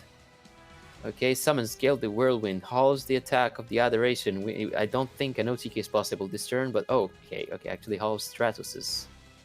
Ah, that's interesting. Okay, because he's gonna pop the two others. Yeah, yeah, Chris that's the Crack of understandable. Dawn gets summoned. Well, there you go. That's what he needed. He needed the Rakiri pop for Adoration. Now he Let's see. can. Okay, goes into another Chris the Crack of Dawn. Yeah, I think Goes that's for lethal Raikiri, actually. Rain. No, he Right? can't lethal. I don't think he can lethal. No, it's Oh, wait, actually, yeah, 400 off, I believe. Let's see. No, he can't OTK. He's gonna keep it with one LP. He's probably Yeah. gonna activate Necrovalley to end this turn. Go into battle phase. Necrovalley should have been dealt with before. Realistically, he cannot come back from this. Let's see, perhaps Vision Hero increase. Oh, gets negated. There you go, 1 life points, 2 cards, 1,800 life points for Mai. Is there a chance for Joey to come back from this, or is he gonna end the turn, open his board for lethal from Mai? This is how it's gonna go. I think the only combination is basically any Dark Hero will mass change, and he didn't have it. Yeah, true. Mask Change could have completely changed the landscape of this, but it seems that it was not possible. Raikiri, the Rain Showers effect activates, pops the 2 face downs. Perhaps we'll see a Needle Seed in. Interested. Oh. Actually goes into a Treacherous Trap Hole, but doesn't matter. The pop still goes through. Chris the Yep. Crack of Dawn and the card at hand doesn't change. Oh, and Chris actually gets protected. Yeah, it's over. Mm-hmm. He does the game and Oh, takes the win. Right, so Karaj takes the win for rookies, which actually put. So they have 2 decks left, right? Yeah, just 2. That's very hard to work with, considering that 2 Tetsuya is the players or last 2 player. decks? My bad. Are they left with 1 player and 2 decks, or 2 players? X Factors have 1 more player, and rookies have 2 Oh, more man. players on top of Karagi. So this is the final straw for. This X is pretty Factors. much the final straw for X Factors to have a chance at So coming back. I really hope they get an upset, but knowing how they are against Necrovale, Black Wings, this is not going to be easy for them to come back from this. Yeah. Especially if it's something like Shurnui, because I don't think we've seen... I think we've seen just one Shurnui from X Factor so far, from Zulu. Yes, definitely. Which was, I think, promptly eliminated by Ritual Beast that upset really hard on them. Yeah, exactly. That was a wonderful match. Yeah, The 2 as teams well as actually. the following one with Vendreds. Yeah, Vendreds was a really good pick against Against the Shira- Ritual Beast. against the Ritual Beast. Yeah, Rit Beast couldn't do anything against the Vendreds. Constant banishment. Indeed. Alright. Their last player is still not on the board. Yeah, at least he joined the room. Alright, Tetsuya is here. Tetsuya will either be the savior of his team or will be the last one on an onslaught caused by... Okay, it's actually invoked. Yeah, this is the deck that we haven't seen at all so far. Alright, blue turn. It's again a start for our very interesting Blackwings Necrovale Turbo deck. Yeah, that's pretty much... The game probably has already decided by the coin flip. It's Depends. actually, Depends. Perhaps he won't be able to go into AFD. Who knows? yeah, that's also a I'm thing. not expecting that to happen. Oh, Oh, okay. That's yeah. it. I think this is actually the best hand so far from what we've seen from Karagikon. Yeah. All right. Black Whirlwind into a Simoon. The Poison Wind double surge out of the two Black Whirlwinds. Pretty strong start to say the least. Yeah. He could just end on 2 synchros, one of them including AFD. Two synchros would be concerning. Mm-hmm. There is many decks, E-Saber decks that run Lava Golem, and if you activate, That's also a if thing. he activates Necro Valley, oh yeah, actually Zephyros can remove Necro, so he is relatively safe, but it would be a waste. In a way, this hand could have also been very good going second. This hand would have been an OTK going second, yes. Yeah. But you'd probably rather go first and put your Necro down on the field. Yep. AFD basically corrected the issues Blackwings have with going second against going first against certain decks. Yeah. All right, we see Blackwing Gale the Whirlwind get ready to synchro summon the AFD in defense position. Oh no, actually, I carried the rain shower, so like AFD goes second. Well, he does have an Orochi, so yeah, I know that's I guess he'll settle on these two, unless he has another defense position. Oh, Shidori the Rain Sparkling. Very interesting start. Perhaps he. Very curious start. Goes up. Actually, he's gonna bounce. Oh, perhaps he has Necro already in his hand. Or not. Oh, that's I guess curious. that's just as good in a way, but considering I'm very Invoke, curious. Yeah, true. I'm very curious of how this is gonna go because I wasn't expecting something like that to happen. Yeah. It's still relatively okay.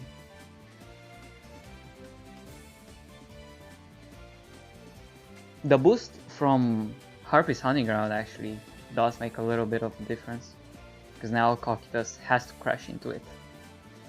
Into Kakairos cannot even like beat Shidori now. Like even if you use a single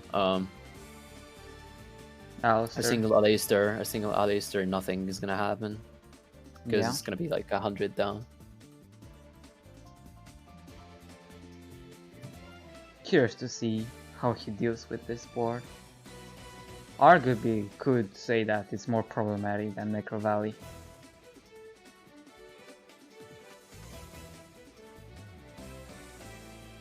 Even has more follow-ups for next turn as well. I do believe he has Zephyros. Yeah, he does have Zephyros effect in the grave.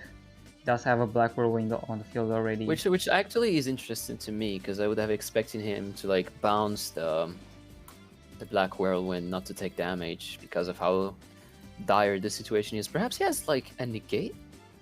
Perhaps he has like the Blackbird close. We don't know if he has.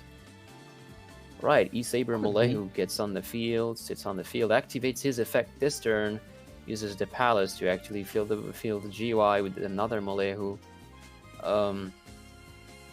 Right here, the range shower in defense position. He's gonna ram into that. This is where the boost comes in. Yeah, wait, he didn't attack, huh? Yeah, due to the boost from Harpy's Hunting Ground, giving 200 attack and defense.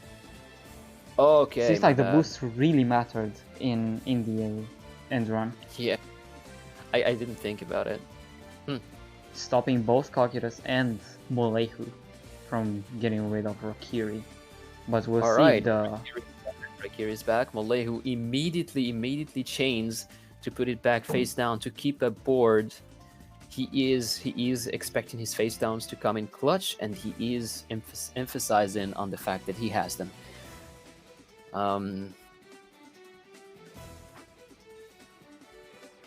Garage still has 2 face downs, sets his Ballista Squad, goes into battle phase, attacks into the element Saber Molehu. One of the face downs is probably gonna get activated now. And goes for the Indish chain. returns the Assault Blackwing Chidori the range Sparkling to 2800 attack. Yeah, he had to stop the attack because he milled all of his Malehus. So he had to keep the last Malehu on the field. Alright, a Leicester the Invoker gets summoned on the field. There is a face down card that could be problematic to him. We are expecting to be Ballista Squad, so he cannot go for the Purgatrio. Unless he does? I think he just can't go for like a boosted Purgatrio. Yeah, I He think can so. play the grind game. He can play the grind game. He can definitely grind this. Alright, Malehu's effect activates, goes into fire. We will see a Purgatrio this round. He doesn't care about the face down. We'll see if it costs him his Purgatrio or not. Actually, the other Malehu also gets activated for some reason. And he declares water. Probably for a potential... Oh, yeah. A double invocation. Could very well be double invocation. Invoked Kakaitis in defense position on the field. He brings back his Aleister the Invoker to hand using the effect of the invocation. Goes through without a hit. Honestly, I don't see what could stop it, but who knows. Especially with the second invocation. Or yeah, no? I think there's a second invocation. That was weird that he went for fire. Was he like He was probably, yeah, thinking about it, but... Wait, that's bad. She's gonna... Oh, I think he's gonna flip the face down Raikyuri a third time. Okay, Ballista Squad goes through. Pops the second... Okay. He pops the Malehu, actually. That's good. Malehu already used... Oh no, not the on-field effect. Well... I don't see why he would dump himself. Yeah. The reason probably he chose fire is because he actually... I don't think he had a battle phase this turn. So he quickly... a bad aim! Ooh. Bad aim is in clutch, popping the... That has to be the other- game. Right there. Because... No, he can survive his pop. That's the thing, right? Can you go over 3,100? Yeah, he still has enough life points to play the grind game. Right, but next turn I'm expecting a Purgatrio. Yeah, true. He got rid of the Ballista Squad, so it's gonna be really hard to deal with that. Yeah. What If is these Chris? defense won't matter. He has to deal Yep. with the Cocytus now and hope to have something for Purgatrio. And more monsters won't help, so... Right, It's kill down the to Whirlwind. other extra deck monsters. Perhaps a second Chidori. I think he doesn't have we still haven't seen the Fire Element Saber. Yeah, but he does have Molehus in the grave. Oh, Hawkjaw is just as good, because it will revive Rakiri. Or Chidori. Right, Chidori will Chidori. be. Yeah, he's gonna try to beat over the Kakaidos. Now the biggest concern he should have is okay. It seems like There lethal. is a possibility. There's a possibility, a really big possibility to OTK if he doesn't have two Aleister the Invoker. Goes for a Sphere Karibo. Ooh, Oh, that comes in clutch in this match, not letting him go for anything. yeah, I think Well, that sealed yeah. the deal. Because it was looking heavily in favor of Karagikon. But now, Purgatrio will just destroy Purgatory is now everything. operational. He should have gone for the Necrovalley as soon as possible, but didn't. I wonder if he had the hand for a Necro.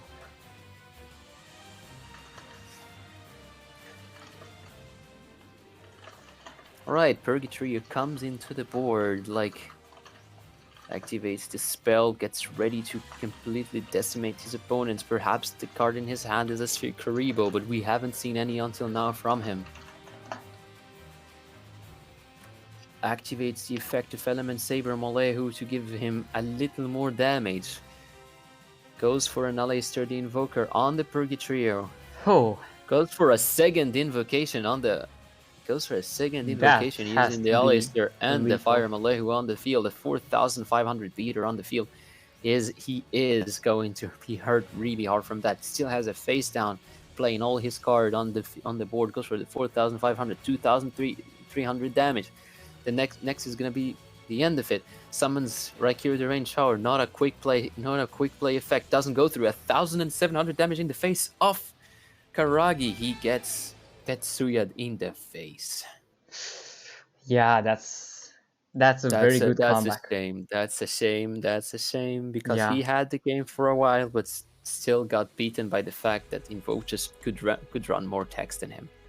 Yeah, that Sphere Kuribo was one of the most clutch Sphere Kuribo, I'd say, because it does give it could turn the whole match in the favor of Tetsuya.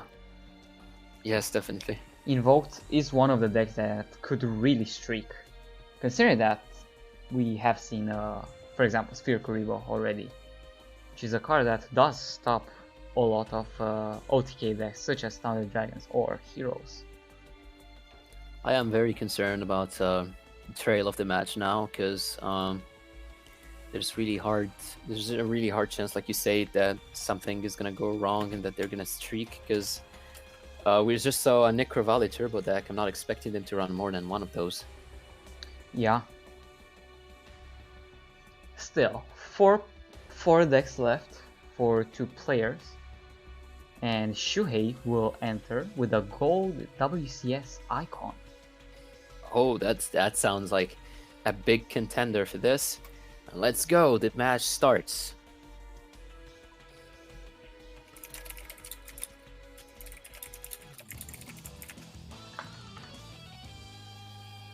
Will be Mako Tsunami. SSA? Could be. Could very well be SSA Crystron. We have seen the deck SSA a few times in the Crystron. past. Perhaps SSA invoked. Oh, that could even be. Oh my god. That was experimented with upon launch, but it fell quickly due to invoked spellbooks as more. I mean, SSA, the problem is that it doesn't really give you an advantage. It just protects your monster more, but if it's gonna leave, it's gonna leave. Yeah. I mean, so much for Kageru's protection. Kairo's already protected enough. Yeah. I mean, back then, we did have 3 of them, so... Yeah. But still, Alright, invoked let's see. spellcasters were better. Spellbooks, actually. Right, 4 cards on his side. Yamayugi takes the first turn. Is Tetsuya gonna be the one to save his team? Goes for the Palace of the Elemental Lords. Adds to his hand a Molehu. Getting ready to actually go for the negates. For the disruption. Nothing on the back. 5 cards in hand. We could see a Crystron get played now. Good start with a Scrap Recycler. Could set up an Amatrix for next turn, but I'm concerned about the Molehu, because even though it's just a Molehu, the Palace makes it pretty difficult. Yep. For Shuhei over here, playing as Mako.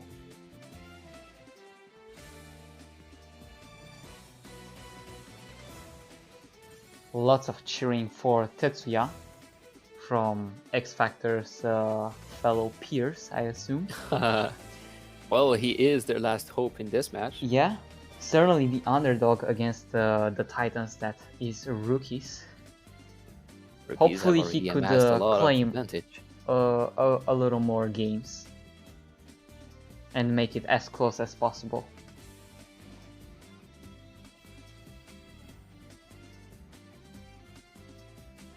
We will see Molehu's effect activated right now on the Presiortal. It's an interesting choice. Perhaps he's just filling his board. I mean GUI, my bad. Okay, 2 set card, ends his turn on that. 700 body. That's not gonna be easy to beat. Doesn't have any synchro play possible. 2 face downs, however. One of them being the impact. Alright, Crystron Impact is the first thing that he's done this turn. Brings back the Thystern, which could be just another target for his Purgatrio. He has something in GY, but no battle phase this turn. Ends the turn on that. Prasiortal is still face down. He's gonna probably put it face up right now and get stopped by the Molehu. Yeah, it's gonna Actually, no, he can't. Thystern. Actually, he can't. He's gonna get negated. Prasiortal. Oh, he has a Quarian Gandrax ready to go. No, you actually need 2 tuners instead. Oh yeah, true. Unless Unless he pops Thystern. Yeah, Thystern will be able to. So this could really likely be an actual OTK if he doesn't have his Sphere Karibo in hand. Yeah, he still has the normal summon left, so it's gonna be level 8 on the board. Is he Actually, going to doesn't go Synchro for that. Climb? Crystron Amatrix on the board. For some reason, I do not understand, honestly. He has a plan, but I'm just oblivious to it. Yeah, Goes into battle phase with only an Amatrix at a defense position, Ryan. It's a little more underwhelming than what I thought, but perhaps he's not playing Quarian Gandrax. thankfully, at least the attack will go through due to Impact still being in the grave, so Molehu Yep. could force it, and probably it's the best if Molehu will force it, just to not deal with it later, but still he has to have something for the next turn, such as a Purgatrio. Alright, so Molehu activates his effect, dumps. I would let it go through, no need to... Oh, wait, what? Ooh. Oh, I know, Well, it's just... The thing is that, yeah, I mean, Impact, Impact would have get negated nonetheless, but if he sent any other Element Saber, it would have crashed, and could have been better off, perhaps.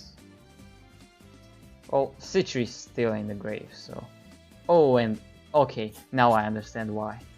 Oh, SSA. So now he cannot battle with Amatrix unless it's another water type. Unless it's what is it called? Kagirus. Kakaitis, yes.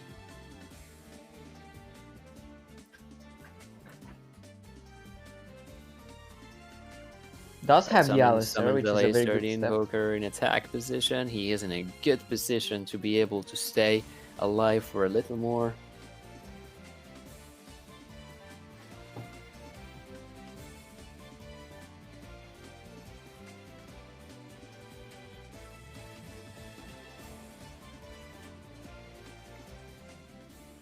We'll be able to go for Kairos.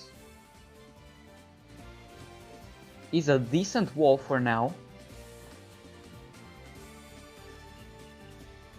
We'll be able to protect it even further if needed with Alistair effect. I don't see him out that, by the way. Yeah, the Palace boost is Divine. pretty strong. Yeah, the Palace is going to be a big concern.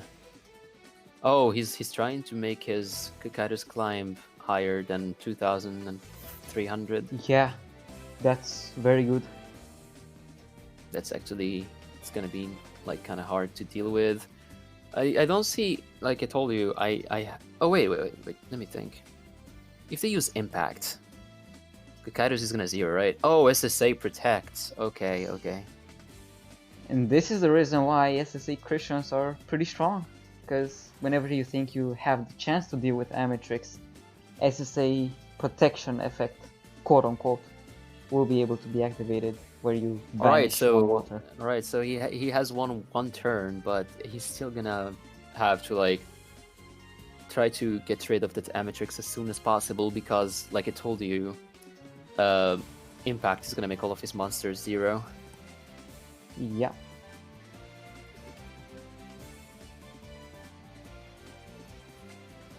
Another way he could potentially deal with this is with 2 Citris on the field to go into Quarian Gandrax. Quarion targets though. Does it?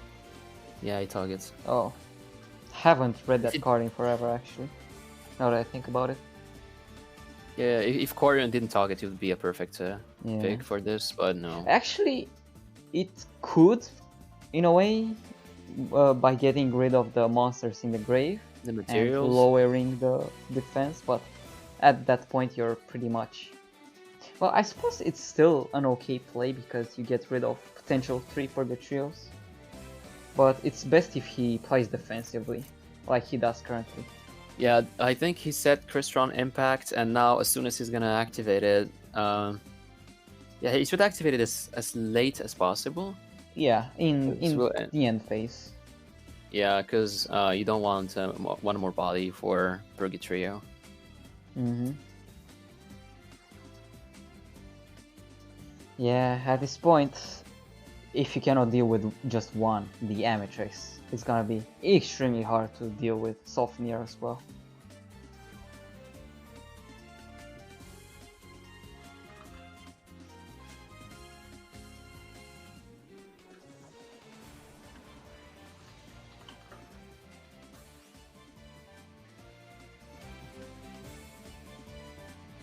Alright, so I'm gonna take my leave for the next hour. I'll leave Thank the you rest so much to you. for casting. Yeah, with me, that's no and issue. That's no issue. yeah. Yeah, we still have something tomorrow, right? Well, we do have other Team Wars matches, but no current streams for us. Okay, available. I'll just see maybe what's- next week. I'll see if I can stream something myself next week, perhaps. Oh, for sure, for sure. Again, thank you so much for joining me, and sorry that you have to leave. This Yeah, soon. I'm also actually. It's a shame that I had to leave. Yeah. Yeah, it's fine. It's I'll fine. see you around. I'll see you around, HeyZZy. See ya.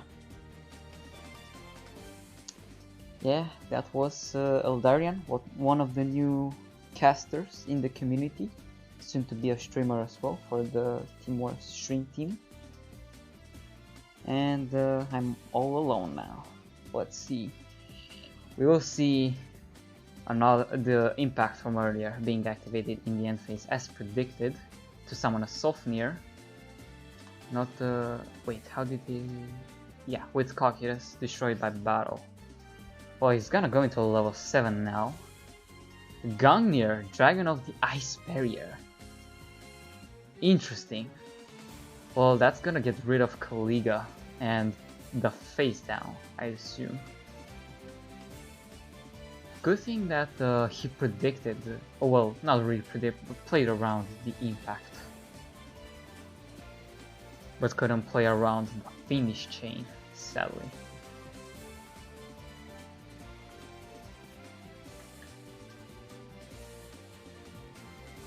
Still is in a good position due to Gungnir being a water type, as such being able to be banished by Sea Stealth attack.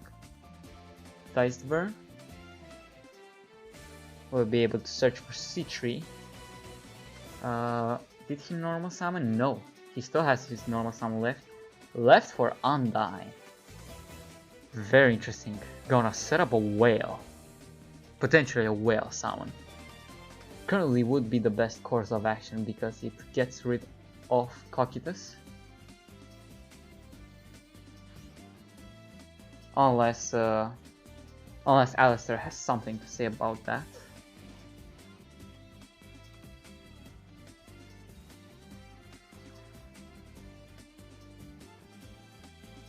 I mean, you would rather just sit on it, right?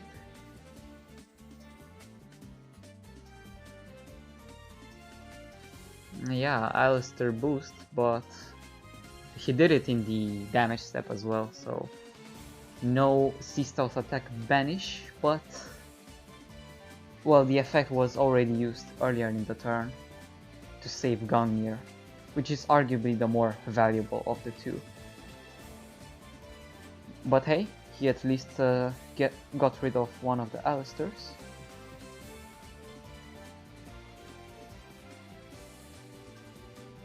He now has to deal with not only the Gungnir and the SSA, but also the two face down cards.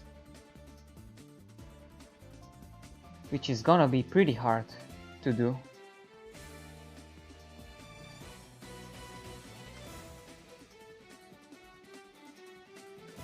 see stealth attack effect, Alistair to get over it. That was his second Alistair, so he really intends to end the game on Cocytus. C3 will come down to the field, and we'll just settle for a second Amatrix summon. Still will be able for Tetsuya to get over it due to Element Sabers in the graveyard.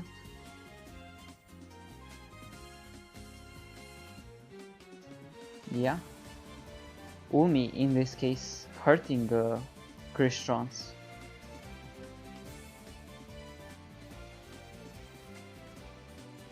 Or well, I guess it turns it to defense, or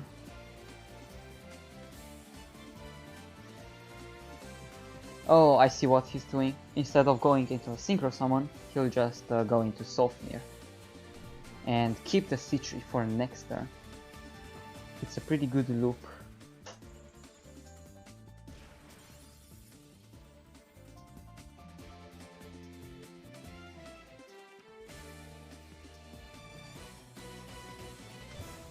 Alright. We'll see a Road Snakes, which could facilitate for a level 6 Synchro Summon. Will it be enough? Genex Controller, which does allow for a Quarion Gundrax summon. Thinking very much ahead.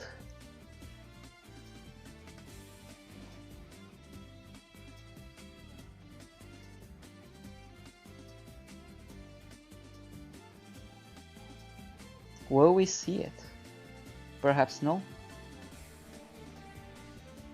Samurai Destroyer, very good right now due to it getting rid of any potential Alistairs.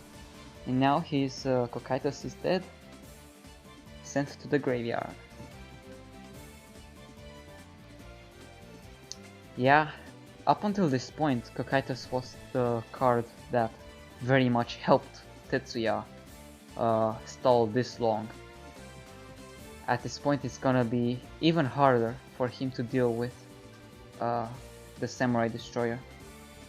Unless he just attacks into it, and he's safe to attack because he's not a water type. But it's not gonna be much until another Sofnir perhaps will be able to come.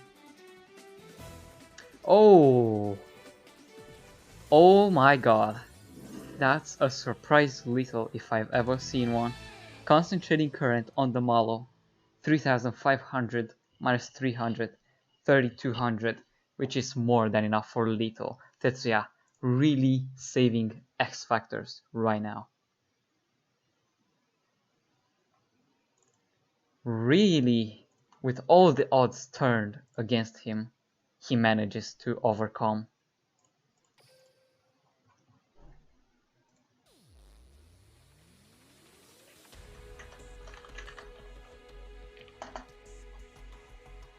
Really good stuff from Tetsuya. Let's update the scores. Shuhei should be 0-1 down, as well as Tetsuya being 2-0 up, really setting the path for a potential comeback for X Factors. Will we be able to see a repeat from Shuhei? Because although the game was very much in his favor, the Cocytus did give him a few issues.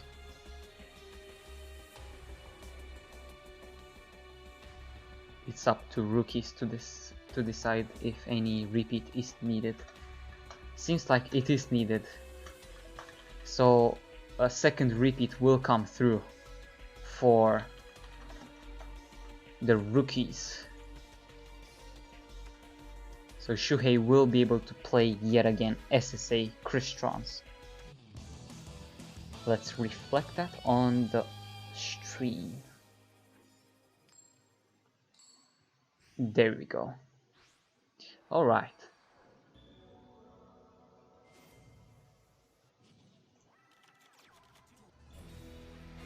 Same opener again with the Scrap Recycler. Gonna be setting up for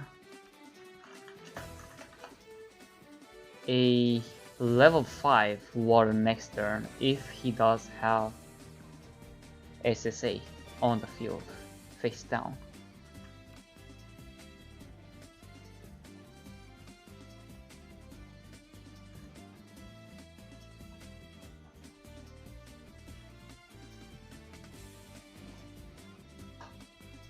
Tetsuya will have to hope for Kokaitos to save him yet again.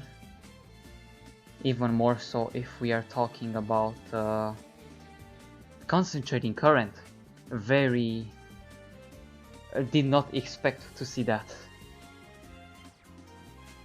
Alistair, the Invoker, in the starting hand, very good. But Sea Stealth attack also in the starting hand. And the Amatrix will be able to put any special summon monster to defense in the battle phase. And then Amatrix will be able to not be attacked. Gonna do it on summon to get back the Souvenir instead of going into an Amatrix. So far, Setsuna, no DDDs, but the only card was from the new box, that is, because the new box is allowed, was the Dark Dust Spirit in Thunder Dragons. And I believe it got 2 wins, which is actually pretty good. Magellanica actually will be seen. Was there probably...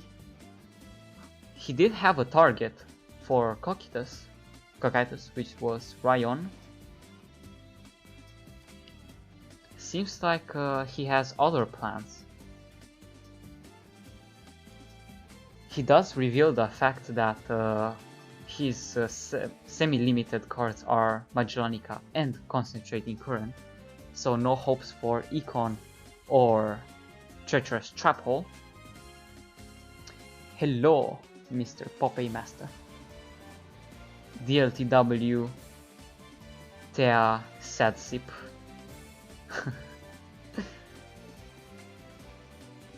So I'm pretty clueless about what the Magellanica intends to achieve, considering that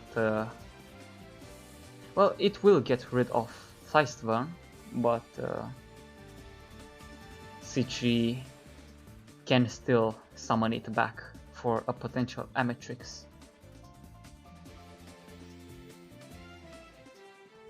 Amatrix, if attacking directly, will be able to trigger Destiny Draw, however. Feistvern will search for Crystron monster, which will be Rosenix, which could be normal summoned for a level 6. What was the level 6 that he ran? I don't think we've seen powered Insectron, but we will see it now. Oh, Bryonak! The second dragon of the Ice Barrier. There is no way one could see this coming. We've seen Gongnia, dragon of the Ice Barrier, and now we see Bryonak, the second dragon of the Ice Barrier. Shuhei bringing the SSA Crystron to a new level right here.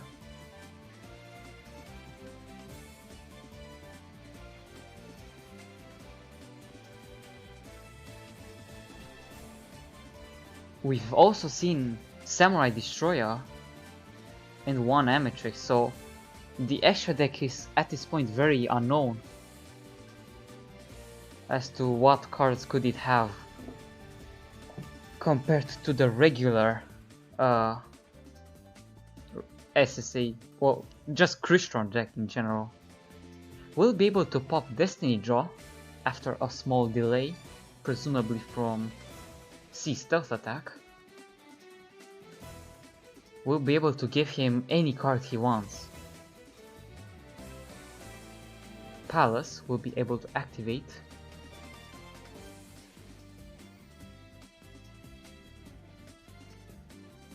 And now his hand is shuffled, so we cannot see if the Diju monster card was a monster or a spell or trap. We'll summon the Molehu that he just added. And let's see if any effect will be activated to get the graveyard up and running. We'll go for one.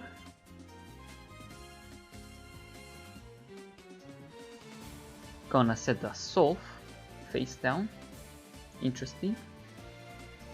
Will SSA activate in response to Molehu's effect? Or perhaps any impact in the grave? No. No impact.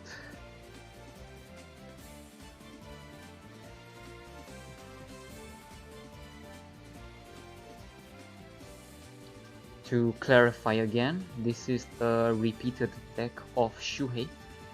Tetsuya, from a very interesting Malo 3500 into a C3, had lethal with Concentrating Current. Perhaps a card we will see again as the reason for Tetsuya to win, or at least one of his win conditions. Purgatrio. Banish one water monster you control. I don't actually remember if you could banish face downs, but that's one Alistair. And Concentrating Current yet again for a very fat 6400 damage. Tetsuya winning 3 in a row to start the comeback for X Factors.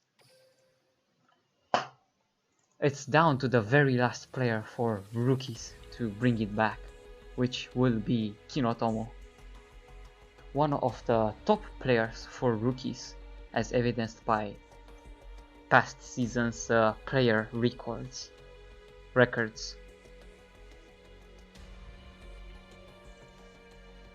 Very good attempt from Shuhei though, very good. Tried his best with a very, like, you would have seen that it was a counter deck at first, but Tetsuya just played it so well. So well. Very big brain. Yes, Sun Sun. And it's down to Kinotomo to try to win.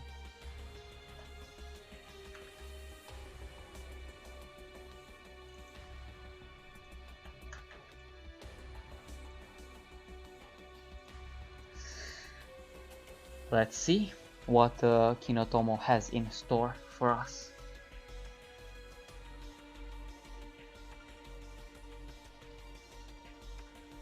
This is as close as the game could potentially be.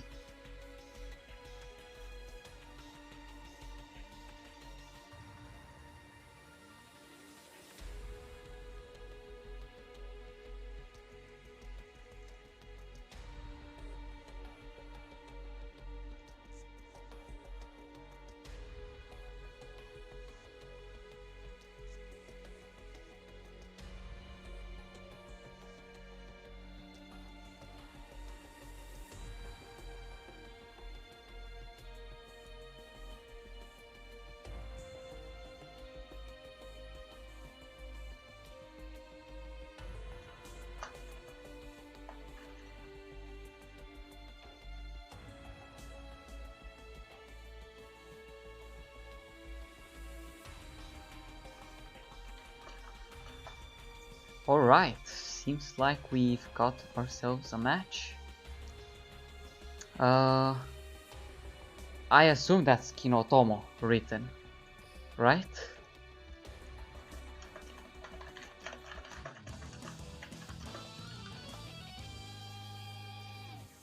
Well, regardless, we will see Shizu coming, which automatically makes it a more favorable matchup for Kinotomo.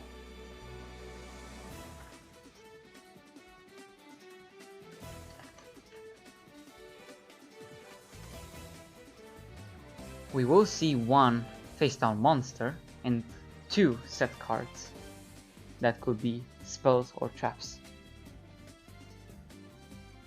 And with that he will end his turn.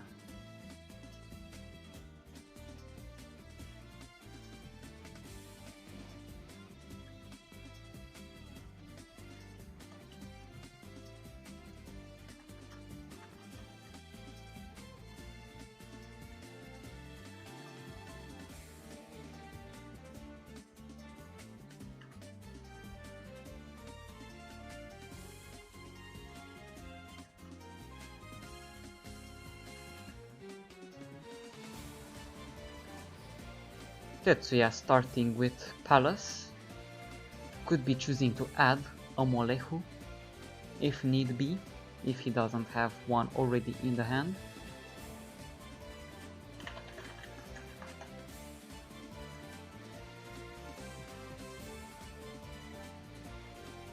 Yes, so it is confirmation that it is indeed Kinotomo. Does have the Molehu in hand. This means that he will get a battle phase next turn.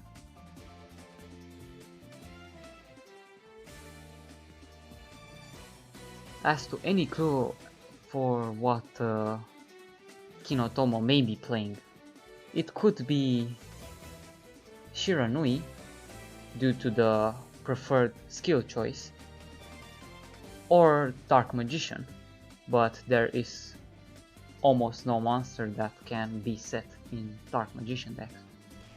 And it is indeed Shiranui on the board for Kinotomo. Did start with a tuner, but does top deck into a squire, which is very good. This will be able to go into a level 6, but Molehu is on the field with the Palace. So unless one of the 2 face-down cards from Kinotomo can have a say in that, Molehu will be able to go through. If not, then I could very well see Kinotomo OTKing, unless a Sphere Kuriboh is involved. Fiendish Chain for the Molehu effect, which does mean that the Synchro Summon can go through, and afterwards the Spectral Sword in the grave can Synchro Summon using Squire. So Samurai Saga is the first Synchro monster to come down to the field. What would be the second?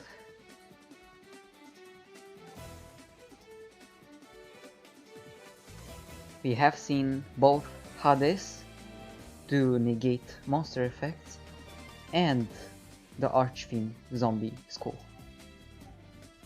to protect from potential TTH. Seems like he does not want to overcommit, and it's very understandable because it would not even attack due to Destiny draw, but there is a small delay, which could be either from Kinotomo's spell or trap, or Tetsuya's revealed before Sphere Kuribohs. Thus let the attack go through. Also earlier, well noted by the way, and very well played by Tetsuya, was that he sent Malo instead of Molehu, keeping more Molehus in his advantage, to his advantage. But a second finish chain will be activated for Alistair, which will not give him any invocation to have a chance to fight back against the Samurai Saga. And oh, he does have the invocation in hand already. Very good. Very good. And he will get rid of one of the tuners for Purgatrio.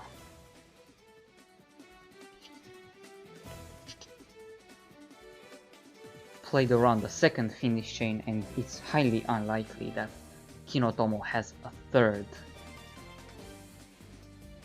Could still very well be a card that turned the tides in this duel, seeing that it's so close.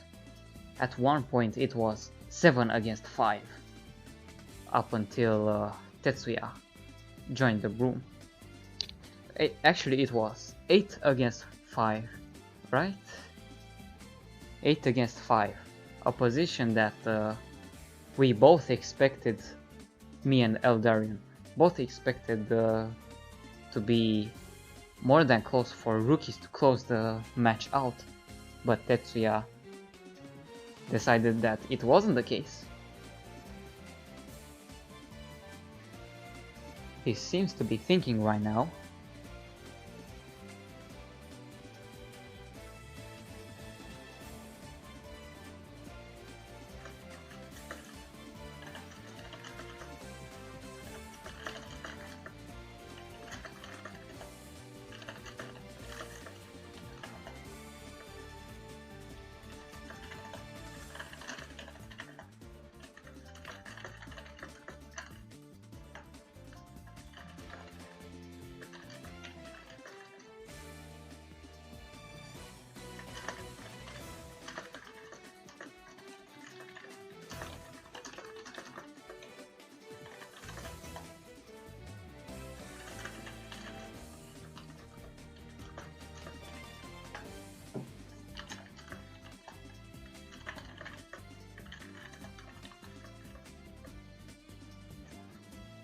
Alright, sorry about that. I was just dealing with referee stuff. Okay, yeah, it was a floodgate, sadly, for Tetsuya. At least he still gets to potentially protect his Purgatrio, if needed.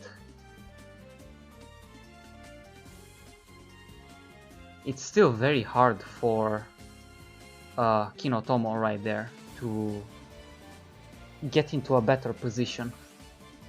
He will be able to go into a level 6, which will be Archfiend Zombie School, as said earlier, could protect against potential TTH and stuff like that. Squire will draw into a Squire, which is actually... oh, never mind, both tuners are banished. This is the thing, right? You give him Destiny Draw, so the face down card has to save you, has to do something.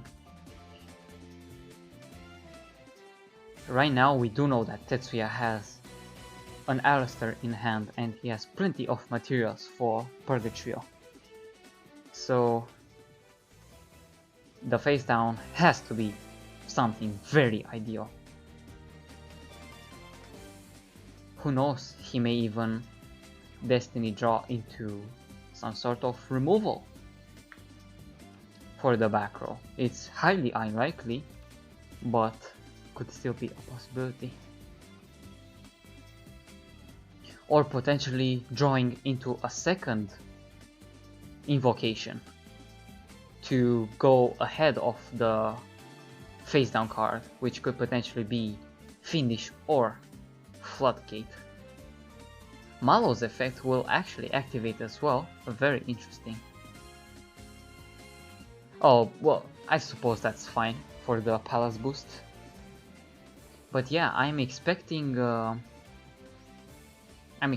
him to have drawn into a second invocation. But I wouldn't have gone for... actually, yeah, that's pretty good. Because now you test the waters with what the potential face down could be. Or Concentrating Current, again, the third game in a row in which Concentrating Current steals the game for Tetsuya.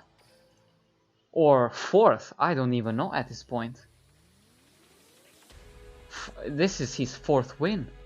They are at match point for X Factors.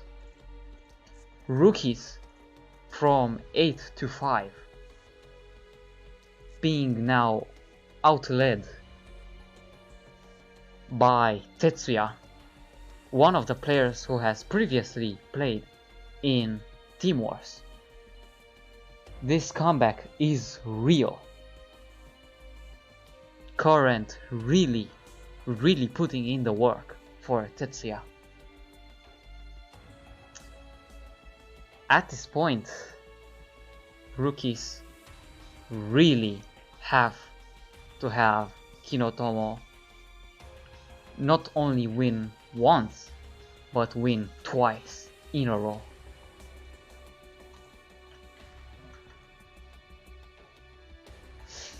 And that's gonna be pretty hard. Let's go. This could potentially be the last game for rookies, and could be the first one going down with a bang for X Factors, the new team, against the Titans that is rookies.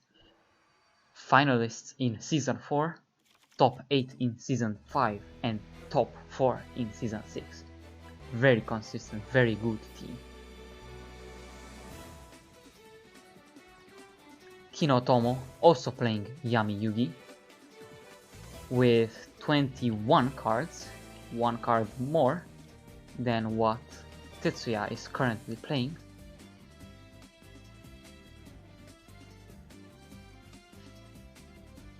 Everyone seems to be hyped in the chat, very good. And understandably so, because of the comeback from Tetsuya. Down from an 8-5 deficit up to now leading against rookies at match point. Tetsuya starting with Alistair the Invoker, very good against just one face down monster and Spell Trap. Fiendish Chain, however, was the set Spell Trap. Will go and negate the Alistair.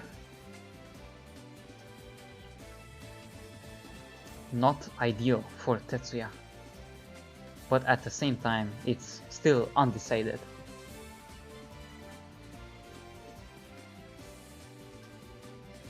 One Spell Trap in his Spell and Trap zone.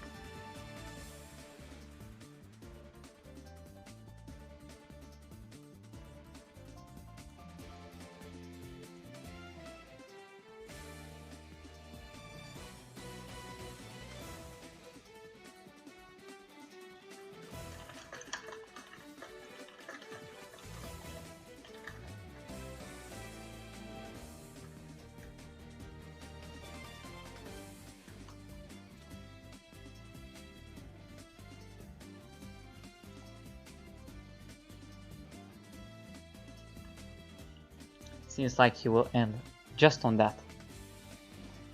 Tetsuya is eternal. Yes. Eternal in the comeback. Invocation has been drawn, and with Malo in hand, perfect for Purgatrio.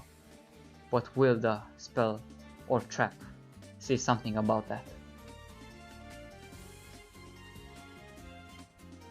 I honestly thought the game was over when SSA Christrons was being played against Invoke Sabers, because it seems very hard for Invoke Sabers to win against SSA Christrons. But first game, we could say that it was a very unexpected Concentrating Current, even though C3 was left in attack position. It also couldn't activate its effect, so it was nothing C3 could go into, sadly. So no second Amatrix, which was pretty detrimental in the second game, because Amatrix could have seal the deal. But yeah, concentrating current, just taking games.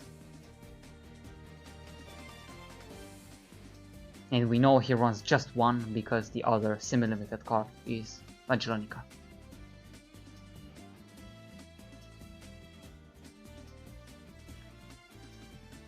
So the summon did go through, and no Floodgate or at the moment Finish Chain has been activated. Malo will declare Earth, very interesting, could be setting up for... Yes, he will be able to set up a second invocation summon into Magellanica, really going in and trying to go for lethal on this turn.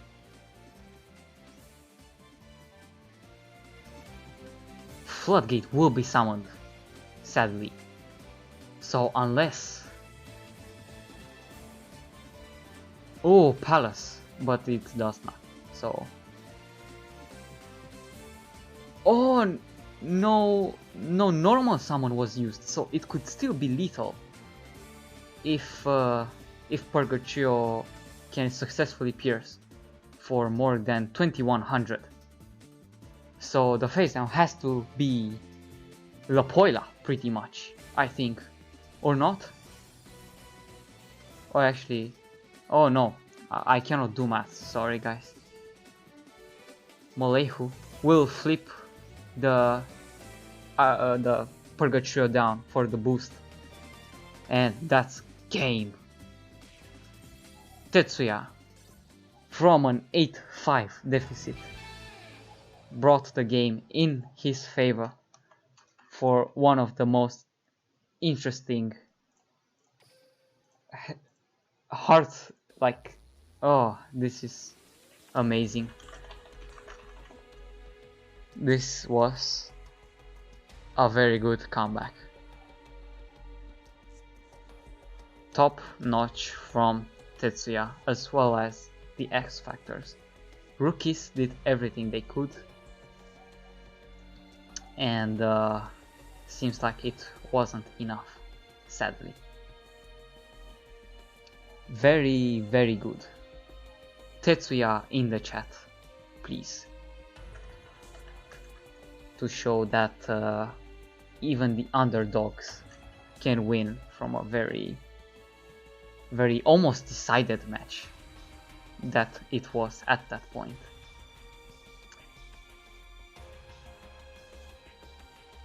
And I suppose that is the game. Very good game. One of the best games I've casted in a while. Sad for rookies, happy for X Factors, and I'm here to just tell you the tale of this match. See you everyone, and thank you for stopping by for the stream.